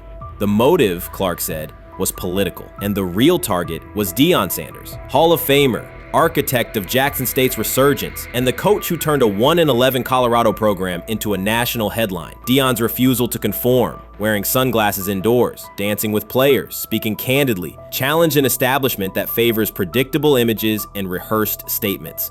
According to Clark, that resistance to tradition was not forgotten. When Shedeur displayed the same mix of talent and confidence, concern spread through front offices and media circles. Questions about leadership style and attitude surfaced. Coded language for discomfort with a quarterback who mirrors his outspoken father. Clark's point was clear. The issue is not Shedeur's performance. If he had posted identical numbers at Ohio State or Alabama, endorsements and media specials would follow. Instead, interest cooled, because the Sanders family embodies a self-made identity the league cannot easily manage. Their visible pride and independent brand challenge a system that prizes control.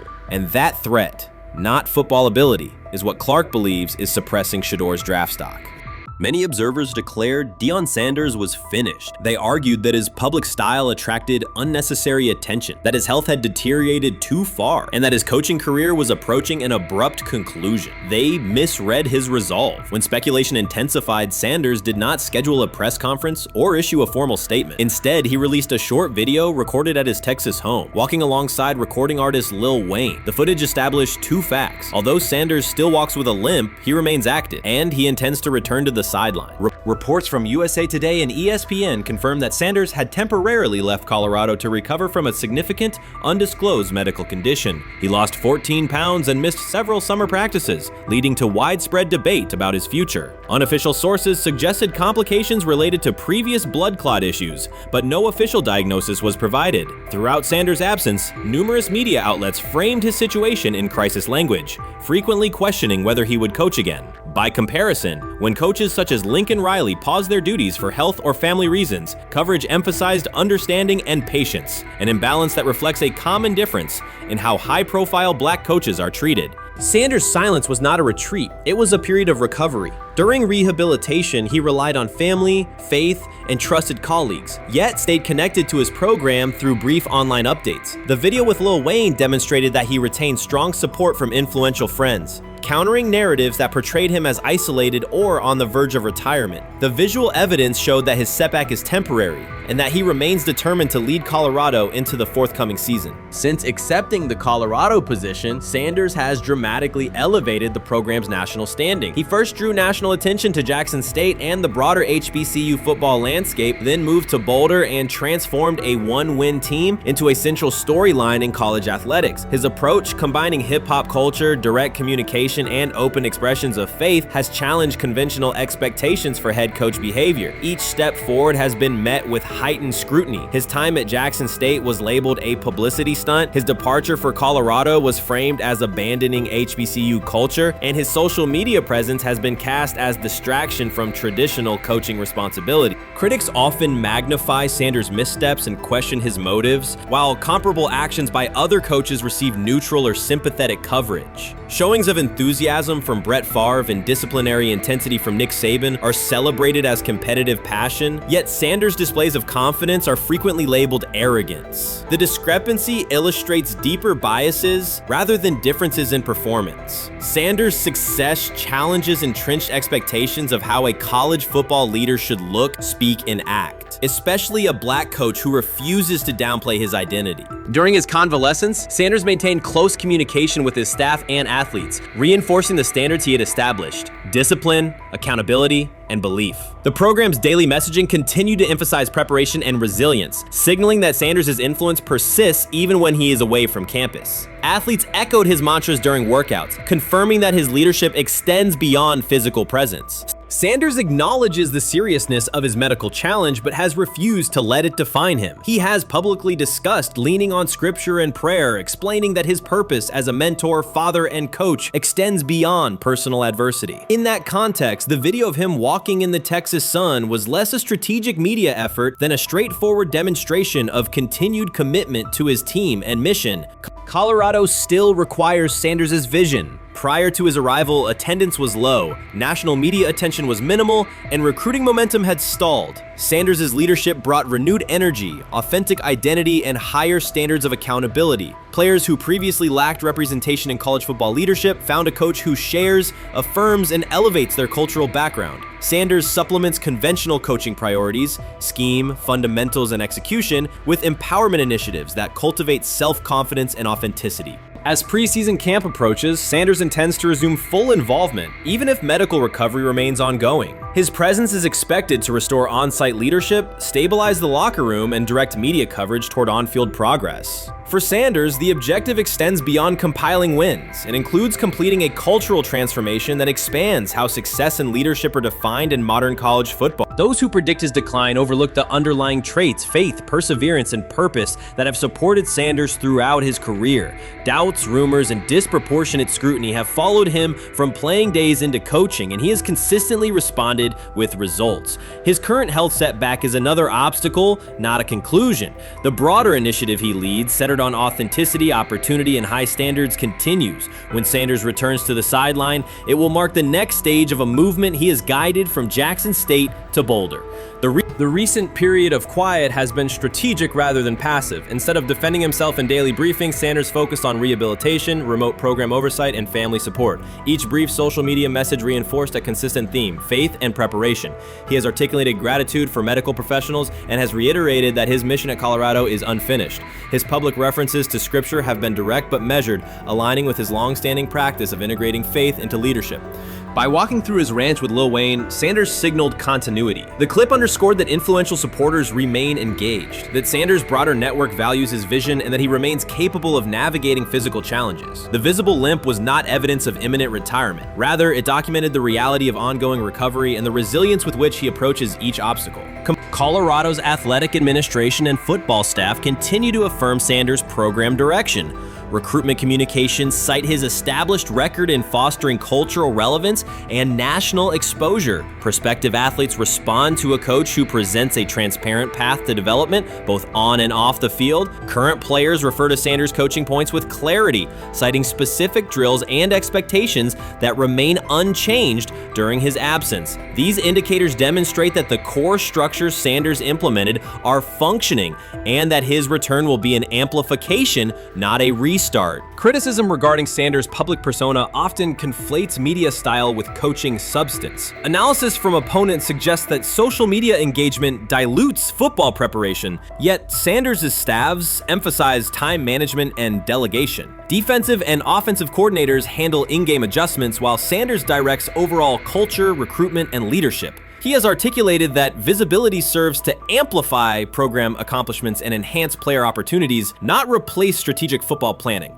Some commentary has attempted to reframe Sanders' health issue as evidence that his coaching model is unsustainable. The argument ignores the documented health challenges faced by numerous coaches across levels of competition. For example, college coaches recovering from heart procedures or joint replacements have returned to successful seasons after appropriate medical clearance. Sanders' case follows a comparable trajectory. Medical complications require temporary separation, structured rehabilitation is prioritized, and a managed return is planned. Institutional medical protocols at Colorado dictate clearance requirements. Sanders will meet those before resuming full sideline duties. Colorado's players have expressed public confidence in Sanders' eventual return, citing regular virtual check-ins and continued accountability. Several athletes noted that positional meetings included recorded messages from Sanders reinforcing tactical goals and personal discipline. These details confirm that Sanders has remained actively engaged, albeit remotely, and that team culture remains aligned with his principles. Looking ahead, Colorado's schedule will attract national attention, both for on-field competitiveness and the storyline of Sanders' comeback. Analysts will evaluate how quickly he reestablishes day-to-day rhythm and whether his physical limitations influence practice oversight. Internal planning accommodates gradual escalation of responsibilities, with medical staff and strength and conditioning personnel contributing to phase reintegration. The broader significance of Sanders' return extends beyond Colorado. His visibility continues to challenge prevailing narratives about leadership styles and pathways in college athletics. By prioritizing authenticity, open articulation of faith, and cultural expression, Sanders offers a contrasting template to more conventional models. His eventual recovery and sideline presence will reinforce the argument that diverse leadership profiles can succeed in elite collegiate competition. In summary, rumors of Deion Sanders' coaching demise were premature. Verified reports confirm a substantial but temporary medical setback. He used the time away to focus on health, sustain program engagement, and rely on a support system anchored in family, friends, and faith. His recent public appearance demonstrated active recovery and reaffirmed his intention to resume leadership in Boulder. The forthcoming season will test Colorado on the field, but it will also underscore the durability of Sanders' vision, one that combines competitive ambition with cultural resonance. Observers who continue to question his longevity overlook the resilience and purpose that have defined his career. Sanders' return is imminent, and the movement he leads remains intact. The rumors have ended. The decision is public. Cleveland Browns owner Jimmy Haslam has informed every level of the organization that unless an unforeseen injury intervenes, Shedeur Sanders will start at quarterback in Week 1. The announcement is not an informal suggestion or a quiet push in the background. It is a direct order. Multiple independent reports, amplified most visibly by Colin Cowherd, confirmed that Haslam delivered the directive himself. From the owner's viewpoint, the logic is simple. No one else on the roster offers the same combination of talent, leadership, and long-term upside. Joe Flacco is approaching the twilight of his career. Kenny Pickett has shown flashes but remains inconsistent. Dillon Gabriel, taken in the 3rd round, is a developmental project. By contrast, Haslam believes Sanders can alter the franchise's trajectory immediately, and he refuses to allow internal hesitation to stall that possibility. The standoff traces back to April. General manager Andrew Berry and head coach Kevin Stefanski entered the draft wanting a low-profile prospect who would fit quietly into the existing depth chart. They prioritized scheme familiarity, modest public attention, and a clear developmental timeline. When the board lined up, they reached for Gabriel in round 3, reasoning that an early investment would justify keeping a rookie on ice behind the veterans. But Sanders continued to slide, first through day 2, then deep into round 5. Haslam watched the names come off off the board convinced the league's bias against Deion Sanders' outspoken son was obscuring legitimate first-round talent. When Cleveland's 5th-round pick arrived and Sanders was still available, Haslam intervened. He did more than approve the choice, he overrode the original plan, making it clear that the organization would select Sanders and give him every chance to compete. From that moment on, the Browns' internal narrative splintered into 2 camps, those ready to accelerate around their owner's vision and those still trying to protect their original approach. Once rookie minicamp began, Sanders erased much of the speculation. He commanded huddles, processed coverages quickly, and delivered throws with anticipation that belied his draft slot. Teammates noted his willingness to accept blame for missed timing, then correct the error without dramatics. While Flacco and Pickett split most first-team reps, Sanders treated limited opportunities as full-speed auditions. During organized team activities, he identified blitz looks, redirected protections, and consistently found his second read when the primary route was covered. More than one defensive veteran told local reporters that Sanders looks like the best arm in the building. That assessment forced Barry and Stefanski to reevaluate their timetable. They could no longer label Sanders a long-term project without contradicting on-field evidence. Drafting Gabriel 2 rounds earlier had provided the staff an excuse to slow roll Sanders' ascent. Coaches could point to investment cost, meeting room familiarity, and installation comfort to justify Gabriel's snap share. Yet each practice rep in which Sanders outperformed the 3rd rounder weakened that shield. Behind closed doors, position coaches began requesting more Sanders film for cut-ups, and offensive assistants quietly shifted meeting questions toward concepts the rookie already executed well. By mid-June, Barry himself started describing Sanders not as a developmental asset, but as a competitive option.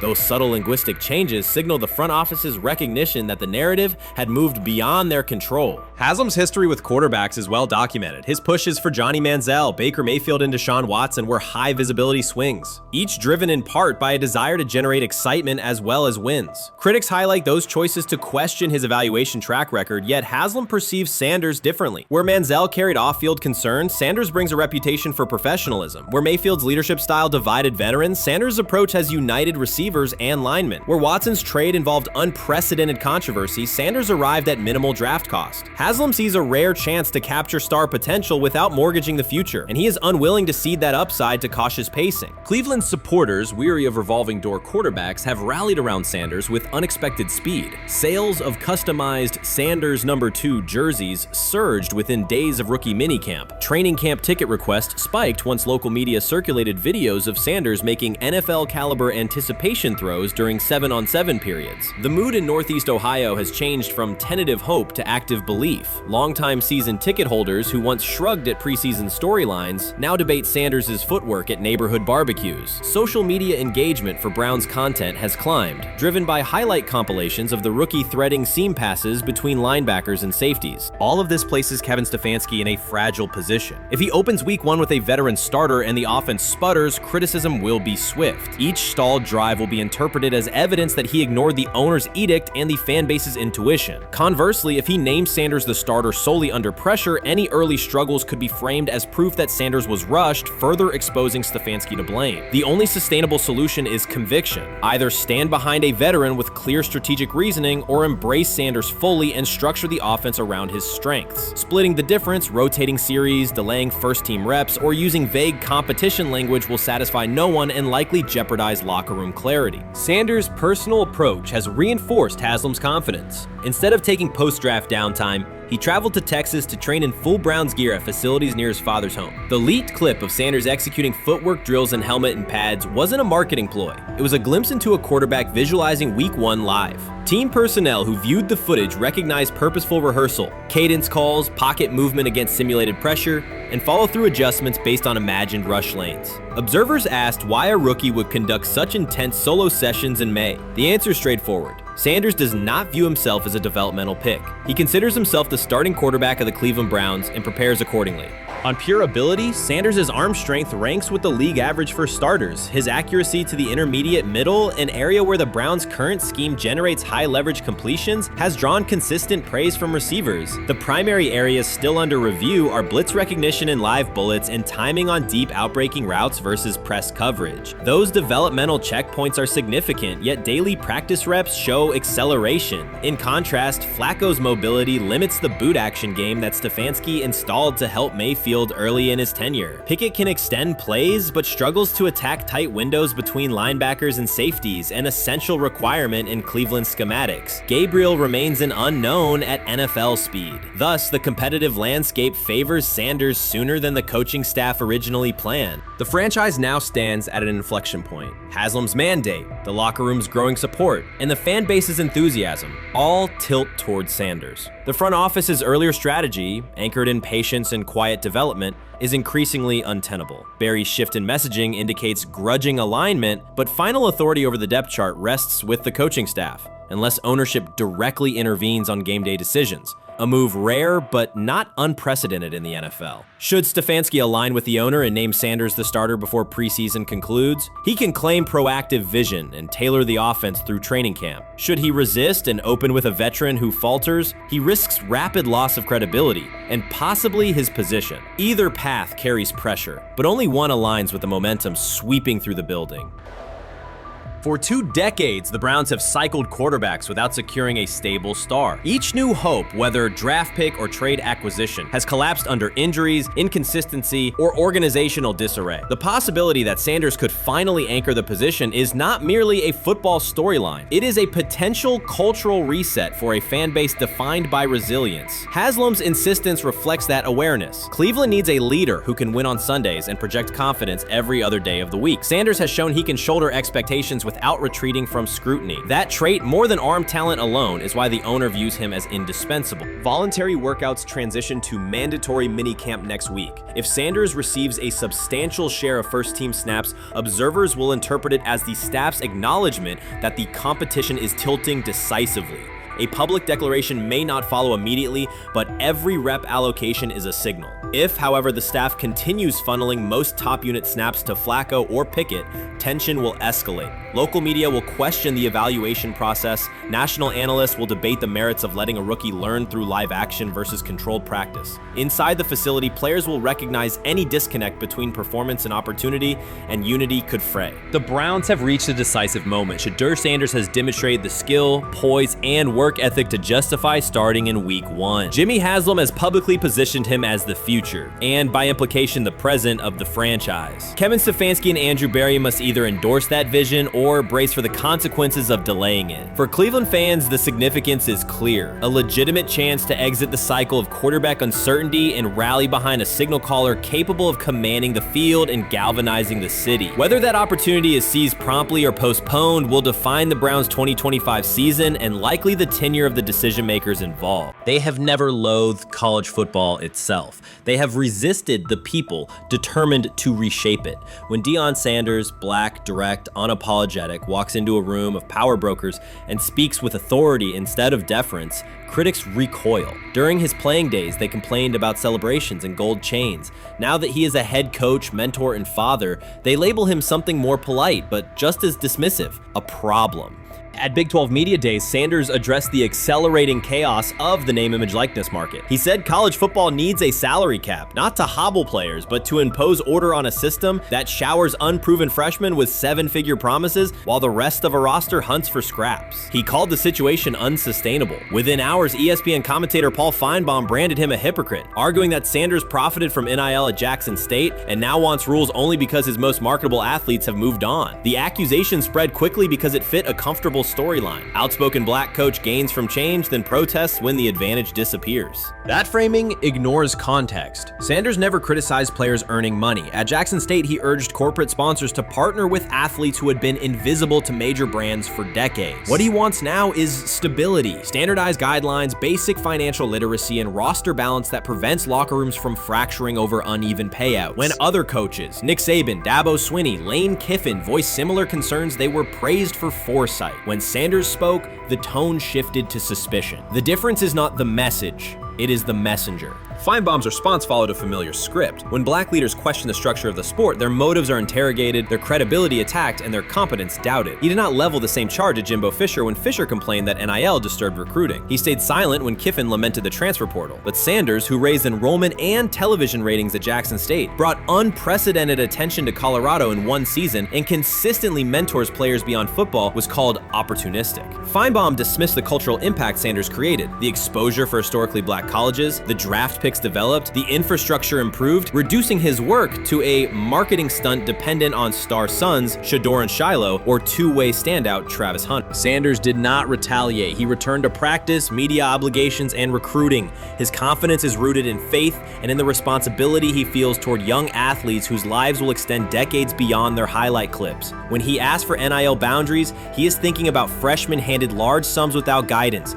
families unprepared for sudden wealth, and programs that abandon kids once production stalls. He has watched that cycle from the inside. He wants protections, not restrictions. Critics predicted Colorado would fade once Shedeur and Hunter leave. Instead, Sanders signed blue-chip quarterback G.J. Lewis and a wave of transfers eager to join a program that values personal growth as much as on-field wins. Recruits see a coach who challenges the status quo, who places black culture at the program's center without apology, and who will remain visible when social media buzz cools. They recognize that Sanders does not chase attention. Attention follows his results. Media outlets reduced the upcoming Buffaloes season to a win total prop. 6 victories, give or take. Sanders is playing a longer game. He wants to show young athletes, especially black athletes, that they can lead authentically, speak with conviction, and refuse to shrink for access. Success measured only by the scoreboard misses the point. If Sanders builds men who graduate with financial literacy, self-confidence, and community awareness, he will consider the mission successful, even if Colorado finishes with 5 wins instead of 10. None of that registers with commentators invested in an older hierarchy. For them, leadership should remain predictable, reserved posture, muted tone, minimal cultural expression. Sanders contradicts that image. The possibility that his methods could spread to other coaches, to other programs, threatens a model that has kept decision-making and revenue streams concentrated for generations. So the debate is not about hypocrisy or payroll ceilings. It is about control of the narrative and who is deemed qualified to write it. Sanders refuses to surrender that authority. He knows order is necessary. He also knows whose voices have been ignored whenever real reform is discussed. By speaking plainly, he forces television panels, athletic directors, and conference commissioners to confront issues they would rather defer: financial education, equitable resource distribution, and consistent national standards. Whether Colorado exceeds betting lines this fall will not change the trajectory Sanders has already set. He made Boulder relevant, energized recruiting beyond traditional power corridors, and broadened college football's cultural reach. That influence will persist long after social media debates cool. If his call for NIL structure eventually becomes policy, as the NCAA and Congress now contemplate, Feinbaum's soundbite will fade, while Sanders' imprint endures. In the end, accusations of hypocrisy say more about the accuser than the coach. Sanders has remained consistent: empower athletes, hold adults accountable, and inject stability before unchecked money corrodes the locker room. The people who stand to lose clout in that environment prefer the chaos they can manipulate. Sanders prefers a system that nurtures the players who make the sport worth watching. His advocacy is rooted in experience, not self-interest, and his critics will have to decide whether to engage with that reality or keep shouting from the sidelines. They say training camp decides depth charts, but Shedeur Sanders began fighting for his job long before he will step inside the Browns facility. While most first-year players squeezed in one last vacation, he slipped onto a private field in Texas, strapped on Cleveland's helmet and shoulder pads, pulled a fresh number 2 jersey over his chest, and started rifling timing routes as if it were the opening drive of week 1. No cameras, no hype track, no product placement, just sweat, cadence, and ball placement. A rookie does not rehearse in full game gear unless he already envisions himself commanding the huddle. Plenty of observers shrug that clip off. They insist the 5th rounder, quote, isn't ready, cling to depth chart conventions, or whisper that the name across his shoulders did most of the talking on draft day. Maybe it is the Deion connection, maybe it is a preference for prospects who blend quietly into the background, or maybe the league's gatekeepers fear the possibility that the kid is better than the quarterbacks they have spent months promoting. Whatever the motive, the countdown has started, and video rarely lies. Shedeur Sanders is not preparing to arrive. He is preparing to lead. Footage of a 22-year-old quarterback running live reps and July should dominate highlight loops, but it barely registers on national outlets. Why? It ruins the tidy narrative. The easy storyline paints Shedeur as a pampered legacy prospect banking on his father's fame. Yet the tape shows something different. A rookie drenched in afternoon heat, drilling footwork, calling protections, and imagining cover 2 rotation before the first official meeting ever takes place. Elite mental prep looks boring on social feeds. It looks devastating when the season starts. Walk into Cleveland's quarterback room and you step into politics, not simply competition. Joe Flacco, a Super Bowl MVP in decline, carries institutional trust. Kenny Pickett, rescued from Pittsburgh's reset, carries hometown intrigue. Deion Gabriel, the third-round system fit, carries draft capital the staff must justify. And then there's Shedeur, the lightning rod whose presence alone spotlights every bias in the evaluation process. Coaches frame it neatly. Rookies must wait their turn. The truth is less polite. Practice snaps are currency. Perception is elastic, and early allocations already favor Pickett and Flacco. It is the oldest playbook in the league. Lock vets into the headline roles before pads even crack. Then let repetition shape reality. Sanders refuses to cooperate. He is not a fourth-string camp arm. He has engineered game-winning drives under national scrutiny, operated against live blitz looks most prospects never face, and more than any quarterback in the room, documented his own off-season obsession. No social media rollout, no brand consultant, just pads, cleats, and an unlit practice field. If his last name were Smith, pundits would label him the sleeper of camp. Instead, politics trails every throw. Training camp rotations expose organizational intent. Beat writer Fred Greetham already reports that Pickett and Flacco will open with first-team reps when veterans report July 23rd. Gabriel grabs the developmental snaps, leaving Sanders the leftovers. That isn't performance-based, it's narrative-safe. Gabriel doesn't threaten hierarchy, Sanders bends gravity. Watch the details. Does Shedeur steal 11-on-11 snaps with the twos? Does he run red zone installs or 2-minute drills? If he does, coaches are admitting he is forcing his way in. If he doesn't, they are postponing the inevitable. Either way, the private field reps have sharpened his timing and condensed his release. He is not hoping for an opportunity, he is prepared to seize one the instant it appears. Cleveland's joint practices amplify that tension. First come live periods against the Panthers, then sessions with the champion Eagles. Those reps belong to the starters, so Flacco and Pickett will absorb most of Carolina's disguised pressure and Philadelphia's exotic fronts. Sanders' proving ground will be the preseason opener on August 8th. Under the stadium lights, he will get entire series, real reads, pockets collapsing for real. If his command mirrors the footage from Texas, coaches will have to answer why he never saw earlier work. Reps are scarce. 10 padded practices separate veteran arrival from game 1. Even an even split, something that never happens, would hardly suffice. Instead, the staff will funnel snaps toward the comfortable choices. That strategy can bury a rookie, but it can also spark an eruption when limited opportunities turn into highlight drives. One flawless touchdown march in the second half of a preseason game, and the dog pound will chant his name. Then the staff's narrative control evaporates. Criticism of Sanders has never matched the scrutiny applied to his peers. Analysts nitpick a ball pat, a foot angle, a pump fake, Pickett's inconsistency, Flacco's diminishing velocity, Gabriel's college system crutches. Discuss politely, if at all. With Shedeur, the critiques arrive as coded doubts. Does he rely on the family brand? Is he coachable? Can he stay humble? That double standard is as old as the league's resistance to outspoken black quarterbacks. Add Deion's unapologetic persona, and each Sanders rep becomes a referendum on establishment comfort levels. Shedeur answers not with rebuttals, but with work. Work captured in silent footage more deafening than any debate show monologue. Quarterback drama masks broader roster cracks. The Browns receiver group is crowded yet unproven. The safety room failed to create turnovers a year ago. Interior defensive linemen are still rehabbing, and the offensive line must retool on the fly. Which quarterback can navigate that turbulence? Flacco's pocket mobility is limited. Pickett's confidence remains fragile. Gabriel is months away from processing NFL disguises. Sanders, forged by perpetual doubt, offers poise under chaos and meticulous preparation, a combination this franchise has lacked since, well, almost forever. Forget politics, depth chart etiquette, and recycled sound bites about developmental timelines. The only metric that counts now is who did the work. Sanders pounding through full gear scripts in late June is not vanity, it's vision. While the league sleeps, he refines his drop steps. While media speculate, he rehearses third down checks. He has already decided what he is. The organization must decide if it can recognize it in time. The preseason will provide the answer. Live bullets, real blitzes, stadium noise. When those throws leave his hand under pressure, no one will discuss ball pats, or surnames. They will ask how a quarterback this prepared slipped to round 5. And if the performance matches the preparation, excuses about lack of reps will dissolve.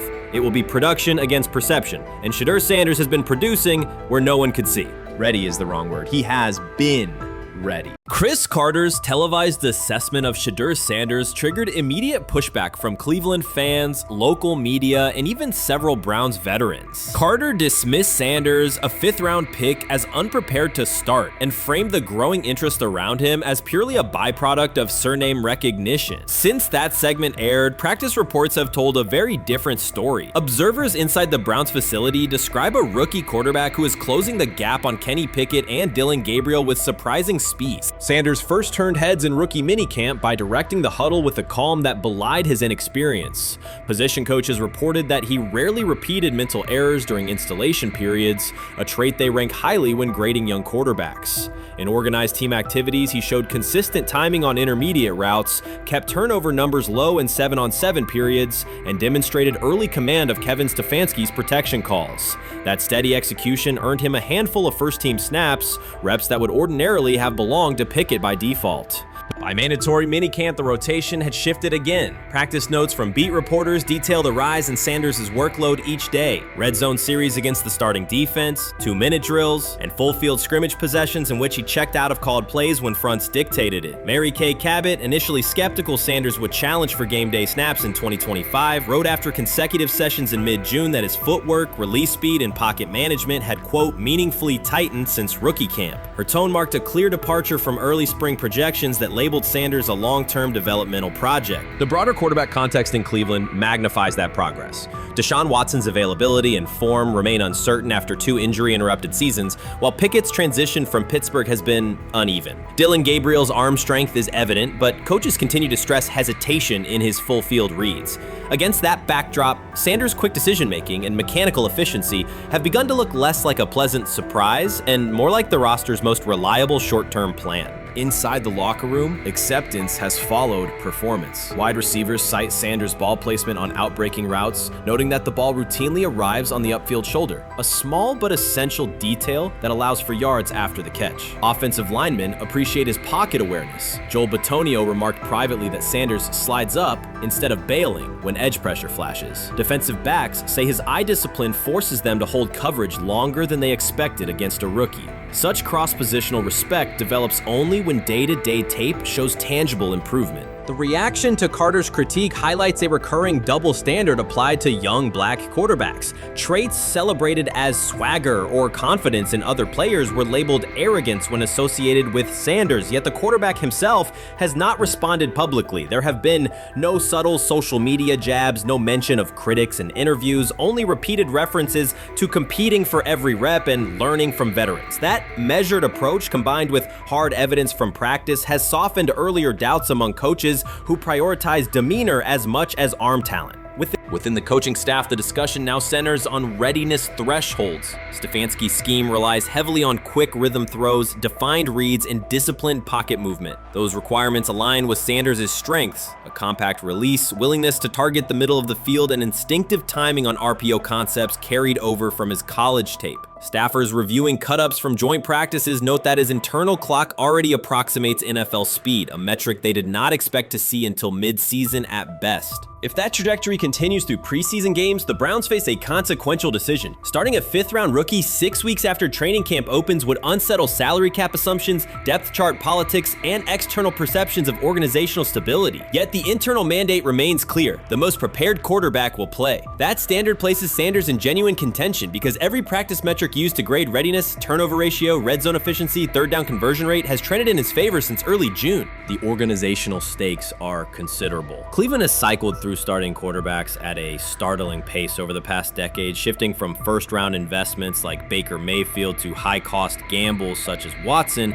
each move packaged as the long-awaited solution. A rookie chosen outside the first 100 picks ascending to the top of the depth chart would challenge long-held league assumptions about draft pedigree and opportunity. It would also validate the evaluation philosophy that prioritized Sanders' intangibles: processing speed, leadership presence, over conventional arm strength thresholds that that pushed him down the draft board. Carter's televised remarks now sit awkwardly alongside daily updates from Berea. His critique relied on pre-draft labels and the presumption that a late-round passer with a famous father would need a redshirt year. Practice film contradicts that stance. Sanders checks protections at the line, manipulates safeties with shoulder fakes, and has reduced turnover-worthy throws in full-speed sessions to single digits. Statistics normally cited for veteran backups, not rookies. The longer that evidence accumulates, the more Carter's comments appear rooted in legacy bias rather than objective performance review. None of this guarantees Sanders will open the season under center. Preseason defenses test quarterbacks in ways practice cannot. Defensive coordinators will disguise pressure and boundary rotation to force late decisions. Sanders must show he can adjust protections and exploit mismatches without the benefit of a controlled environment. Yet within the Browns facility, the conversation has shifted from if he will be ready to when. Quiet confidence from Amari Cooper and other veterans suggests they believe Sanders can steady an offense searching for consistency more than highlight reel heroics. Sanders' rise also affects long-term roster calculus. If he earns the job and performs competently, Cleveland gains starter-level production on a cost-controlled rookie contract, freeing cap space allocated to other positions. That scenario could reshape roster-building strategy in a division featuring Joe Burrow and Lamar Jackson, quarterbacks whose contracts consume significant percentages of team payroll. A capable, low-cost starter would allow the Browns to reinforce their offensive line and secondary while retaining core veterans, a competitive advantage few teams enjoy. For now, the focal point remains daily improvement. Sanders continues to arrive before sunrise, reviewing the previous day's install with the quarterback coach, then staying after practice to throw on-air routes with receivers low on the depth chart. Coaches track those habits closely because consistent routine underpins performance when adversity strikes in live games. Each incremental gain strengthens the argument that readiness depends on preparation and aptitude, not draft slot. Carter's segment reminded the league how quickly assessments can become outdated when they lean on perception over evidence. Sanders' steady climb up the depth chart underscores the counterpoint. In the NFL, tape is the final arbiter. Should Sanders translate practice efficiency to preseason success, the Browns may discover that the solution to their long-standing quarterback riddle arrived quietly in the 5th round, carrying little more than confidence and a willingness to work. The 2025 NFL Draft was expected to be Shedeur Sanders' moment. Many projected him as a top 10 talent and a headline quarterback in one of the most discussed college football storylines in years. Instead of walking across the stage on the first night, he waited through 3 days without a call. There was no celebration, only silence. When the phone finally rang at pick no. 144 in the 5th round, it was the Cleveland Browns. With that selection, the financial outlook changed dramatically. The Sanders family believes this was not a typical draft slide, but the result of coordinated action. They are pursuing a $100 million lawsuit alleging collusion across parts of the league.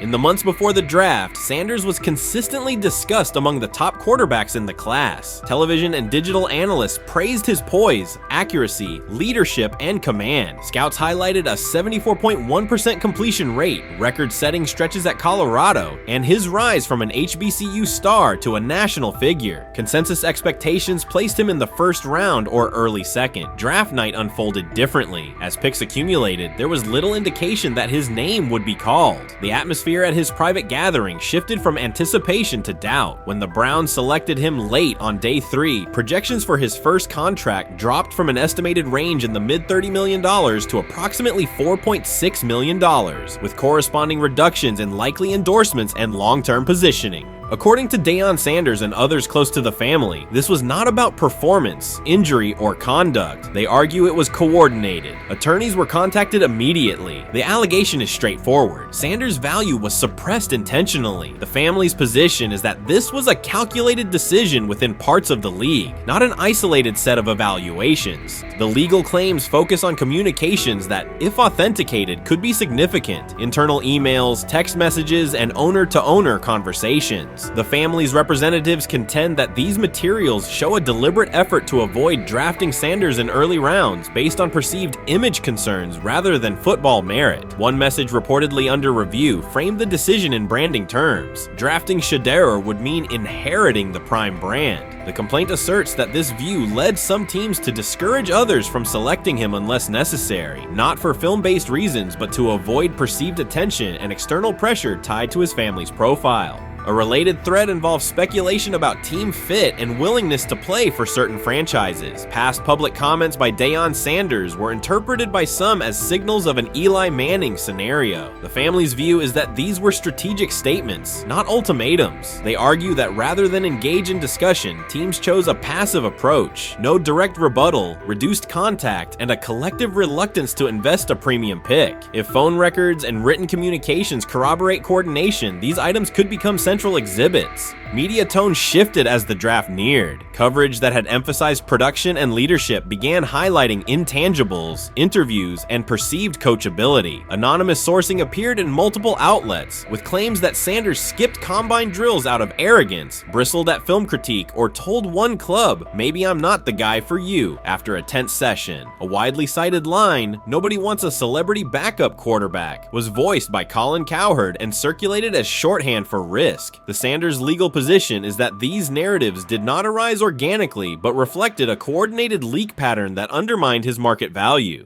The family's contention is that this was primarily about control and compliance rather than football ability. They point out that Sanders did not fail a drug test, was not suspended, and did not produce poor athletic testing. His college resume included elite stretches and significant program elevation at 2 stops. The legal claim asserts that the league's power structure resisted a high-profile player aligned with a high-profile parent coach and an independent media presence. The allegation is that teams sought to avoid the perceived complexity that would come with selecting him early. The financial impact is a core component of the damages claim. Had Sanders been selected late first or early second round, projected 4-year compensation would likely have fallen between $30 to $35 million, with immediate access to higher tier endorsement opportunities and the brand leverage that accompanies a franchise quarterback designation. As a 5th round pick, the initial contract value is a fraction of that total, and associated off-field opportunities are typically narrower. The suit reportedly seeks not only lost salary, but also the broader economic value linked to draft position, sponsorships, licensing, and the visibility that accelerates an early career trajectory. The filing's scope, as described by sources close to the family, extends beyond the league office. It may involve media outlets, scouting firms, and specific executives if discovery shows coordination or materially false statements that affected value. The argument is that the draft slide harmed not only Shedeur, but also the broader Sanders brand, affecting perceptions of Deion Sanders as a recruiter, coach, and public figure. The family's view is that narrative construction around brand risk and celebrity backup produced a measurable economic and reputational loss. If a court authorizes discovery, the process would likely compel emails, internal draft notes, and message archives from teams and third-party intermediaries. Subpoenas could be served on media organizations for sourcing records related to anonymous quotes. That level of transparency would be unusual and could reveal how information flows during pre-draft periods. The legal theory moves beyond a single player's evaluation to the draft's integrity, whether owners or executives acted in concert to reduce a prospect's value for reasons unrelated to football performance. The league has not publicly addressed these specific allegations. Background comments from executives characterize the claims as overreach. The family's camp maintains they have documentation sufficient to proceed. The comparison points referenced by observers include Deflategate, Spygate, and the Colin Kaepernick grievance, not because the facts are the same, but because of the potential scope, policies, practices, and the balance of power between the league and individuals challenging its processes. Another dimension of the dispute involves how the NFL perceives Deion Sanders, Coach Prime, and the autonomy he promotes. He built a large media footprint around his programs at Jackson State and Colorado, elevated his players' profiles, and spoke openly about fit and leverage. The family contends that this visibility, combined with statements about preferred destinations, triggered resistance. The complaint frames the response as a preference for compliance and predictability over independent branding and public negotiation. The suit also addresses the pre-draft decisions that critics point to, skipping the Senior Bowl, declining full workouts at the NFL Scouting Combine, and candid interviews about team fits. The family characterizes these as strategic choices commonly made by top prospects, not evidence of entitlement. Their view is that similar decisions by other players did not produce the same narrative because those players fit more comfortably within league expectations. The risk calculus is clear. Bringing a suit of this magnitude invites professional consequences. The family acknowledges recognizes that some within the league may react negatively. Their position is that the principle at stake, transparent and fair valuation, warrants the risk. The message they intend to send is that manufactured narratives and coordinated devaluation should face scrutiny, particularly when they affect earnings, opportunity, and reputation. If the case advances, several outcomes are possible. The court could find insufficient evidence of coordination, limiting the scope to individual judgments protected as opinion. It could also find enough to proceed to broader discovery, which would have implications beyond one player, including potential changes to how teams document evaluations and how media handle anonymous sourcing close to the draft. Agents might push for reforms, including clearer guardrails around leaks and standardized prospect communication records. For now, Sanders is working within the Browns structure. He has avoided public escalation beyond confirming focus on preparation and development. The lawsuit is a separate track managed by counsel. This dual approach, professional routine on the field and legal action off it, reflects the family's strategy. They intend to contest the process they believe harmed him while meeting club expectations day to day. The core allegations remain consistent across their statements. A talented quarterback saw his draft value suppressed by coordinated behavior tied to branding concerns and public positioning rather than football merit. Media narratives amplified that shift, and the result was a substantial, quantifiable loss. The remedy sought includes compensation and a measure of accountability that could deter similar conduct. Whether the claims are ultimately proven will depend on documentation and testimony. If emails, texts, and call logs substantiate coordination, the impact could be significant, prompting policy review around pre-draft communications and media engagement. If not, the case may narrow to disputes over opinion, perception, and the gray areas of scouting. Either way, the filing signals a willingness to confront entrenched practices and to test in court how far the process extends beyond film and interviews. This situation has moved from speculation to litigation. It addresses control, image, and power in a system that influences careers and compensation. It also underscores how public narratives can shape market outcomes. Sanders' path now has two tracks: earning opportunities on the field in Cleveland and seeking redress off the field for what the family views as an avoidable and orchestrated loss. The questions at stake are larger than one draft slot. They touch on how the league values independence, how information is weaponized, and what recourse exists when a player believes the evaluation moved from football to optics. The answers will emerge through practice reps and potentially through discovery and a courtroom record. You first, when you take a look at both of these QBs, who had the most impressive start so far in the preseason? Well, to me, it was Shedeur. I didn't see any interceptions when he was out there. Did you see anything like that? I mean, don't get me wrong. I don't think Deion Gabriel did a bad job. I was impressed with the brother, but I'm going to go with Shedeur. You know, the pressure was on him, the spotlight was on him. Stephen A. Smith didn't just call out Deion Gabriel. He held him accountable and made him rethink his comments. The moment Deion Gabriel spoke and went after Shedeur Sanders, it wasn't a minor slip. He crossed the line and stepped directly into Stephen A. Smith's wheelhouse. And Smith answered with a clear, direct response that left no room for misinterpretation. The comparisons were emanating from the media more so than anybody else. And that's what I think, that's exactly who I think he was directing his comments towards. Having said that, Deion Gabriel, respectfully, it was stupid. A very dumb comment to make. First of all, let me tell you something right now.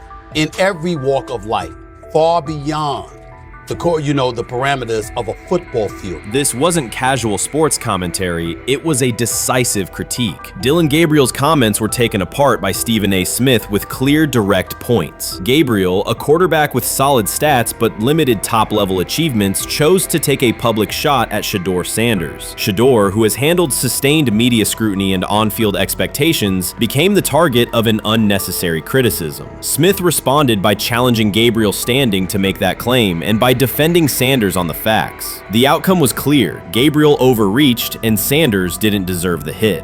Dan Orlovsky would sit up here in comparison to Shedeur Sanders, who did no such thing, and say, hey, thought he looked better. I got to give him the edge here. I thought it wasn't bad. A pick six and a fumble, and we can get over fumbles. Have you heard anybody say that? I know it's possible. Have you ever heard anybody say, we get over? Stephen A. Smith responded immediately. As soon as Deion Gabriel made his comments about Shedeur Sanders, Smith delivered a clear, point-by-point critique that drew national attention across the NCAA media cycle. Deion Gabriel has a reputation as a good quarterback, not a dominant one. He can post strong numbers against opponents like Tulsa, but his performance has been inconsistent when the stakes and competition rise to playoff level. Well, those who produce get treated differently than those who don't. What he said echoes the mentality of all of America practically, and most certainly the world, as we see things being globalized more and more every day. It was a stupid, idiotic, immature comment, because clearly you were feeling the heat because a lot of people was talking about how Shedeur should be QB. Dillon Gabriel is a capable quarterback, but not a standout. Even so, he chose to talk down to Shedeur Sanders, a quarterback who has navigated constant scrutiny and pressure and still represents the future of a program that was struggling before he arrived. The comparison was weak. The criticism was unnecessary. Stephen A. Smith recognized that and dismantled Gabriel's argument with a clear, direct response. How the Browns react to this, how the locker room reacts to this, how Shedeur reacts to this, because it was a clear shot at Shedeur. But let's say Dillon Gabriel's talking about the media. How could you be a brand new quarterback in the NFL and the first time you get behind a mic after your first game, you throw the media under the bus? That's arrogance. Stephen A. Smith excels in moments like this. When Dillon Gabriel made his remarks about Shedeur Sanders, Smith responded with a focused, direct critique. He questioned Gabriel's standing to make that claim, noting that Gabriel has transferred between programs and has not been a Heisman finalist. Without theatrics, Smith laid out why Gabriel's resume doesn't justify taking public shots at Sanders. Smith's point was clear. Targeting Shedeur Sanders, a quarterback central to his program's future and consistently under intense scrutiny, was misplaced. Gabriel's criticism lacked the substance to support it, and Smith methodically showed why. Today on his 42nd I want you to be meaner birthday. That's number one. Number two, after the game, the Browns head coach Kevin Stefanski said there was a mix-up in the routes and that players were in the area that they shouldn't have been. Look at Stephen A's face. Look at Stephen A's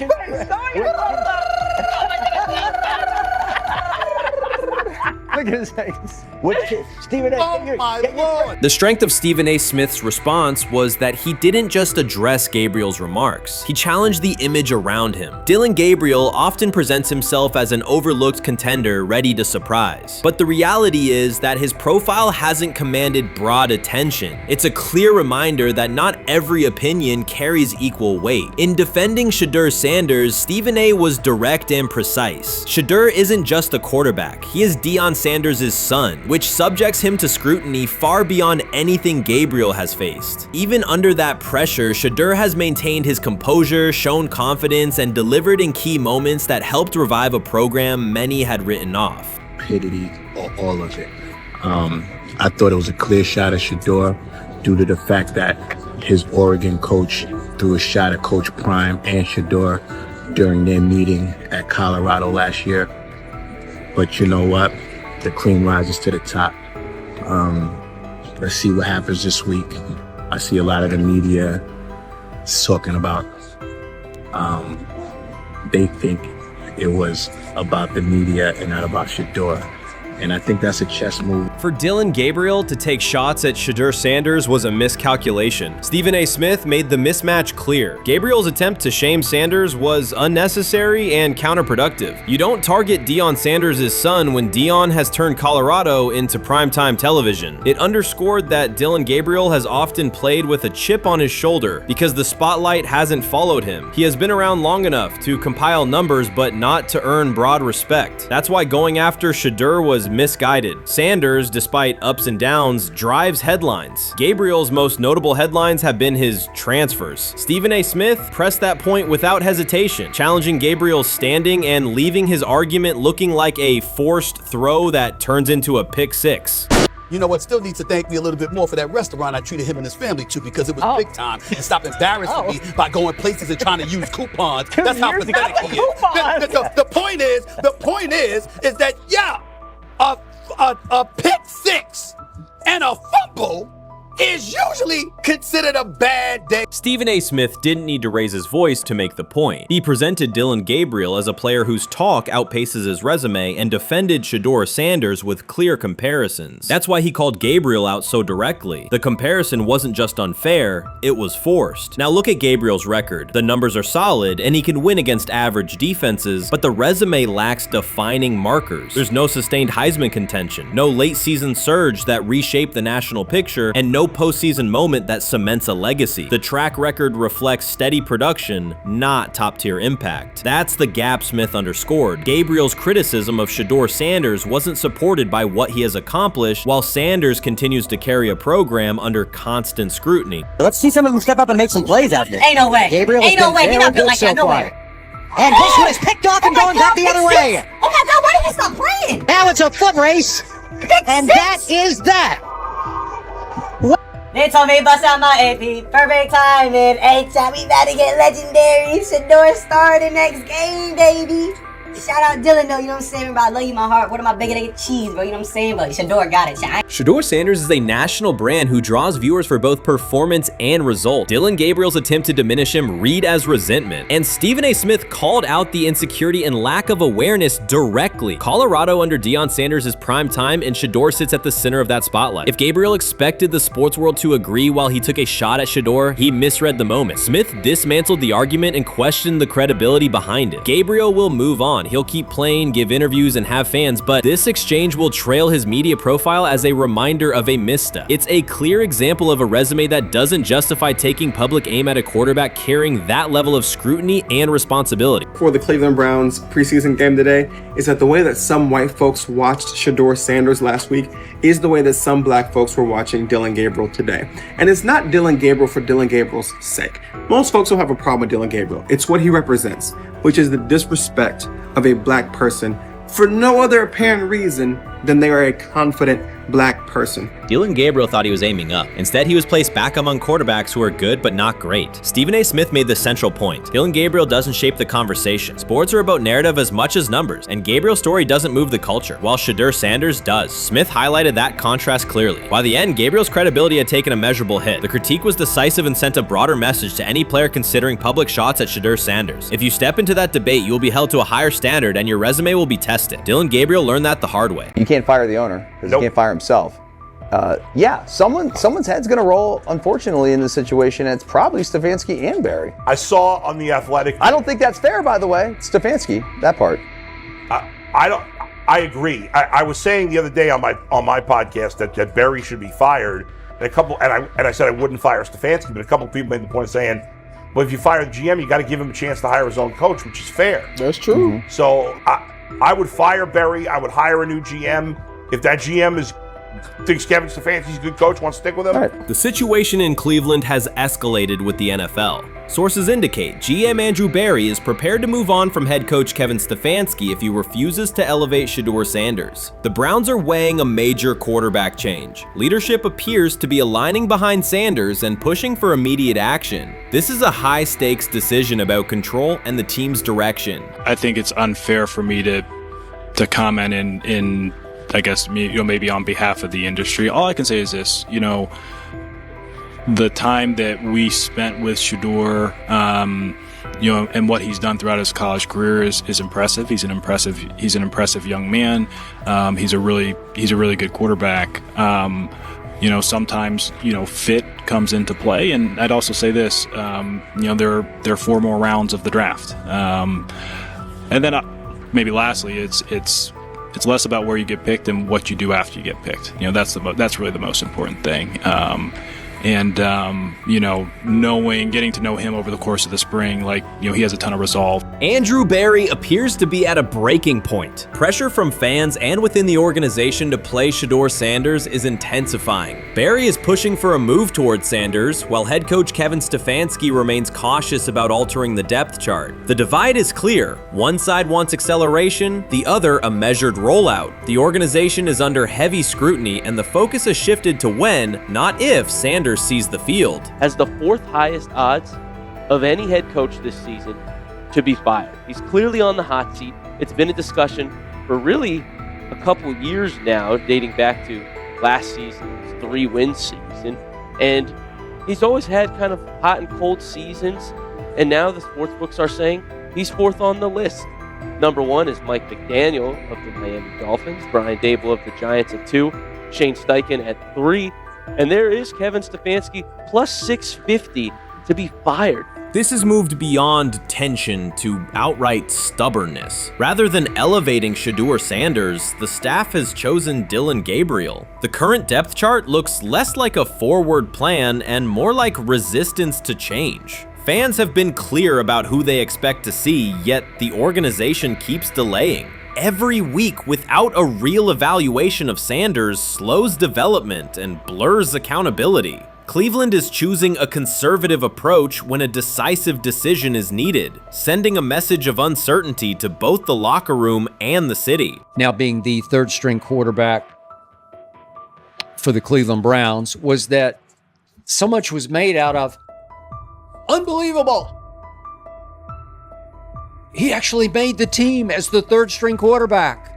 Like that was a big deal. Like that was somewhat of a surprise to a lot of people.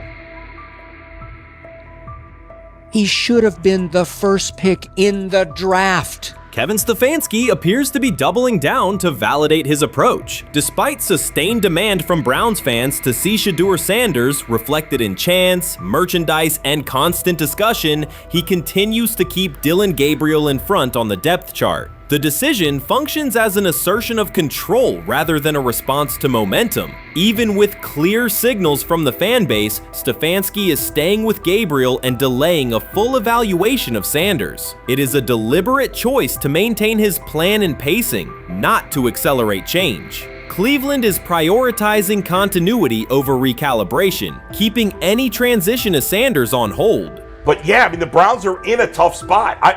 They have wasted. You traded a ton of high draft capital to get Deshaun Watson. You've gotten nothing out of Deshaun Watson and missed an opportunity. Like, who knows who they would have drafted? Now, maybe they would have screwed up those picks and the Browns would still be in bad shape. Andrew Berry is likely frustrated watching Dillon Gabriel default to conservative throws while the offense stalls. From a football perspective, this appears to be the hill Kevin Stefanski is choosing to stand on. Keeping Gabriel ahead of Shedeur Sanders has limited the unit's explosiveness and prevented a full evaluation of a higher ceiling option. Drives end quickly, field position flips, and momentum is lost while Sanders remains on the sideline. Fan patience is wearing thin. Each ineffective series intensifies criticism and shifts scrutiny toward the coaching staff's criteria for the depth chart. With every additional snap for Gabriel, the decision reads less like an open competition and more like rigid adherence to a plan that isn't producing results. The optics are clear. A dynamic quarterback sits while a cautious approach keeps the offense in neutral. If this continues, accountability questions will grow inside and outside the building. What performance benchmarks keep Gabriel ahead of Sanders? When will Sanders receive first-team reps in live situations to allow a fair comparison? The front office must decide whether to preserve continuity or pivot toward a timely assessment of Sanders. The longer the current approach stays in place, the more it signals stubbornness rather than adaptation, and the more pressure mounts to realign the plan with on-field output. I honestly see it happening if the Browns lose a bunch of games. Like if they get 5 wins or less, I see the report coming out now that Stefanski will be fired. I don't want it to happen. I want the Browns to be good, win a bunch of games. I think that they're going to be a team that is slept on and can at least get 7 wins, which is why if they don't, I see Stefanski getting all the blame for that, and there'll be a new coach in Cleveland. Because their players, to me, are there once again. We've talked about the incredible rookie class. The approach in Cleveland lacks consistency. One week, Andrew Berry signals he wants Shedeur Sanders on the field. The next, Dillon Gabriel gets the reps and the plan stays conservative. Through it all, Kevin Stefanski shows limited urgency despite pressure on his job security. Fans are asking for an offense that can push the ball, change field position, and produce points. Instead, the unit leans on short throws and cautious sequencing. Gabriel's play keeps the ceiling low and momentum static, while a full evaluation of Sanders is postponed. The result is growing frustration and a clear disconnect between the front office, coaching staff, and expectations in the stadium. The NFL tried to teach him and his father a lesson you don't act like that, you don't talk like that before a draft. We'll show you how our game is played. We will watch you plummet all the way. I think he would have gone undrafted except for that owner in Cleveland. And he is the key to everything because he is something of an against the grain maverick owner. He's kind of a wannabe Jerry.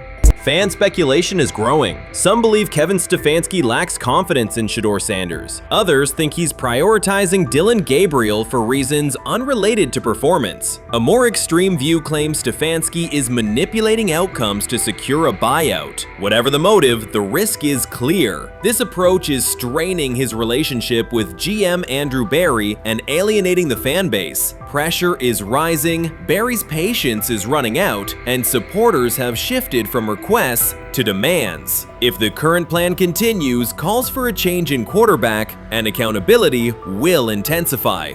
Honestly, guys notice it more when you're out winning games, right? If Cleveland starts off in a bad start, they're not doing well, and all of a sudden Shedeur or Dillon Gabriel are doing well in 7-on-7, they're throwing dimes.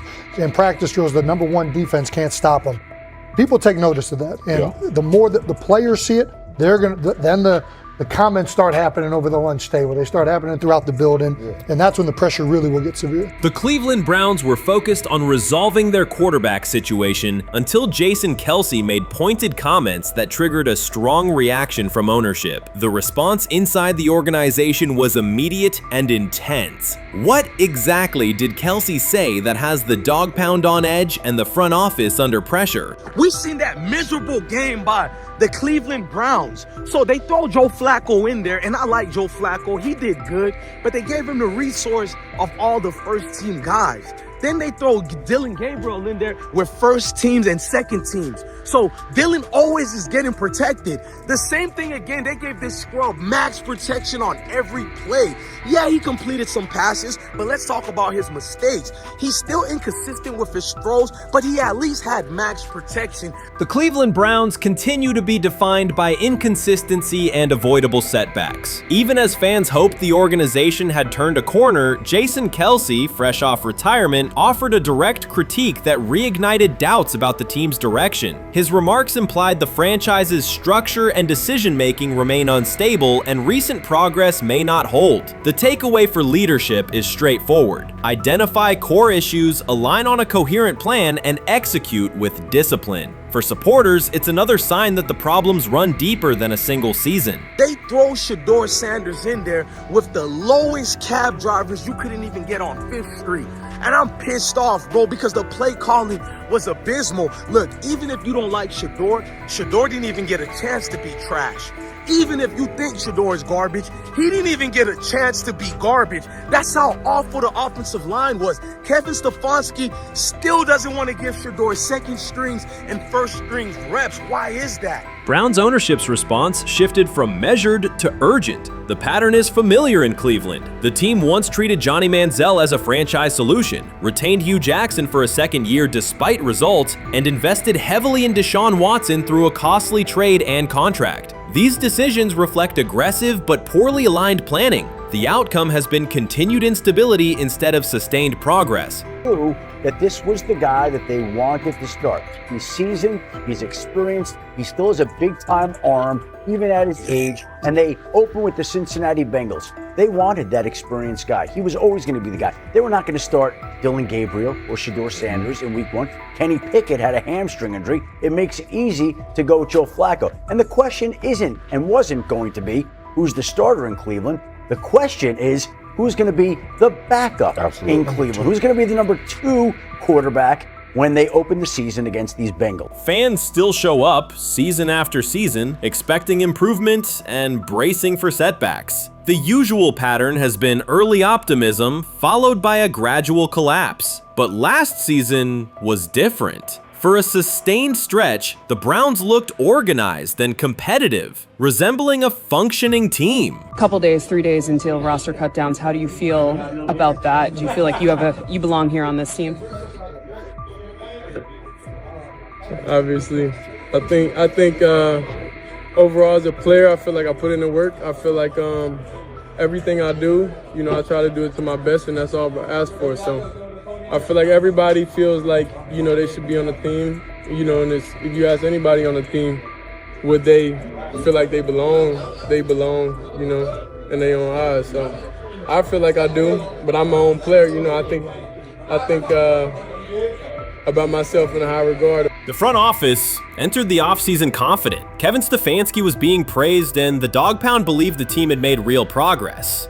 Then Jason Kelce delivered a pointed assessment that cut through the optimism. Fresh into retirement, the former Eagles All-Pro and Super Bowl champion said Cleveland still looks like a team patching over issues rather than building a durable contender. Kelce's view was direct. The Browns' structure is fragile, and the roster is too dependent on perfect health at quarterback. He argued the team is one injury away from losing continuity and sliding backward. Because Kelce has operated inside a stable, championship-level organization, his comments carried weight with players, media, and fans. The reaction was immediate. People took his critique seriously, not as outside noise, but as an informed evaluation of how a successful team should be built. Ownership also felt the impact. Jimmy Haslam's response shifted to urgency, a sign that leadership recognizes the stakes. The criticism arrives in the context of prior high-risk decisions, especially the fully guaranteed $230 million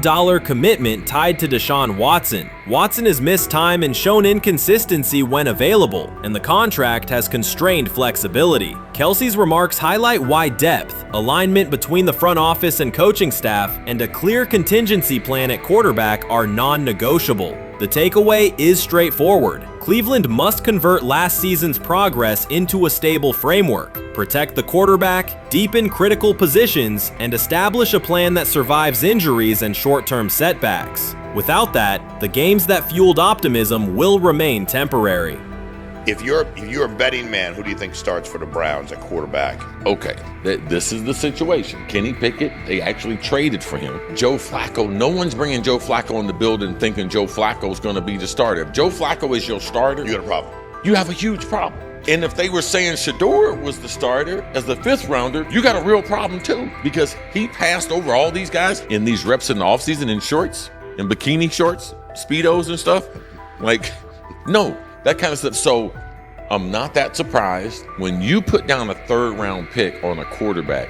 You do believe he has a certain skill set. Jason Kelce stated the obvious. Cleveland committed to a quarterback who hasn't played at an elite level in years, and Joe Flacco's playoff run didn't change the long-term outlook. Ownership appeared more upset that the criticism was public than by the substance of the critique. Many fans agreed. They've seen this pattern before. Rosters age, injuries are inevitable, and when a single contract dominates the cap, one setback at quarterback can undermine the entire season. Kelce's broader point was about structure. The Browns prioritized the high-cost, uncertain starter over depth and contingency. The late-season surge masked issues that remain: limited cap flexibility, thin depth at key positions, and an offense that lacks a credible plan B. Fans recognize how quickly a strong defense can decline with injuries, and how an offense without redundancy stalls. The AFC North raises the stakes. Baltimore with Lamar Jackson sustains a top standard. Cincinnati with Joe Burrow returns to contention when healthy. Pittsburgh rarely slips below .500 under Mike Tomlin and wins with defense and consistency. In that environment, Cleveland can't rely on perfect health or peak form from one player. The path forward is clear. Diversify cap allocation, reinforce the offensive line and receiver depth, carry a legitimate backup plan at quarterback, and install a scheme that functions regardless of who is under center.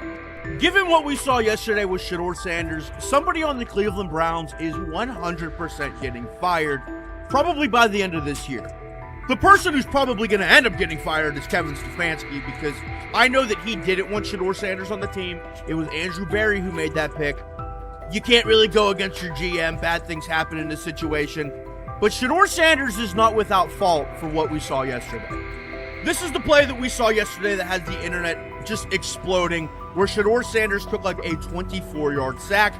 Half of the internet is saying that this is all Kevin Stefanski's fault. Cleveland showed progress last season, but the underlying concerns remain. Jason Kelce highlighted them directly. The Browns' long-term plan is fragile, cap-constrained, and overly dependent on perfect health at quarterback. His comments focused attention on structural issues, roster depth, continuity in coaching, and a sustainable offensive approach, rather than a single hot streak. That criticism resonated because it reflected what many around the league already see. Ownership's reaction underscored the sensitivity. Jimmy Haslam has presided over frequent coaching and quarterback changes, and external scrutiny carries weight when it comes from a respected veteran with championship experience. Kelce's remarks reinforce that last year's Joe Flacco stretch was a short-term solution, not a foundation. The team still needs a durable plan that can withstand injuries and inconsistency. The practical takeaway is clear: stabilize the system, diversify cap usage, and build depth at key positions so the offense functions regardless of who is under center. That includes a coherent development pathway for younger talent such as Shedeur Sanders, with defined practice reps, protection, and scheme alignment. Kelce didn't say anything outrageous. He articulated the gap between a brief surge and a credible long-term contender. I have the faith of a mustard seed. Right, because this is the greatest resurrection since Jesus the Christ. Right, like at some point, Joe Flacco was thinking about getting into TV. Yeah. Right, Joe Flacco didn't have a job, and then now you not only come back and start for the Cleveland Browns late in the 2023 season, but they came back around to you. You're now the day one starter for a franchise that just 2 years ago was in the playoffs. The Browns' quarterback situation remains unsettled. Deshaun Watson was expected to be the long-term answer, but injuries and inconsistent play have prevented him from reaching an elite level. When the team turned to Joe Flacco after Watson's season deteriorated, Flacco immediately lifted the offense and produced results that highlighted the gap between expectations and reality. That a 39-year-old late addition could outperform a $230 million starter was not just a short-term surprise, it raised fundamental questions about roster construction and evaluation. Quarterback depth has been fragile, and the late-season surge masked broader structural problems. Jason Kelce's remarks made that clear. Cleveland is vulnerable if the starter is unavailable, cap flexibility is limited, and the offensive plan lacks a stable contingency. His critique drew attention to leadership and planning as much as on-field performance. Jimmy Haslam's strong reaction reflects the pressure on ownership. The organization has promoted a message of stability and progress, but Kelce's assessment suggested those gains are not yet durable. The path forward requires a realistic approach to the cap, a credible backup plan at quarterback, and a system that holds up regardless of personnel.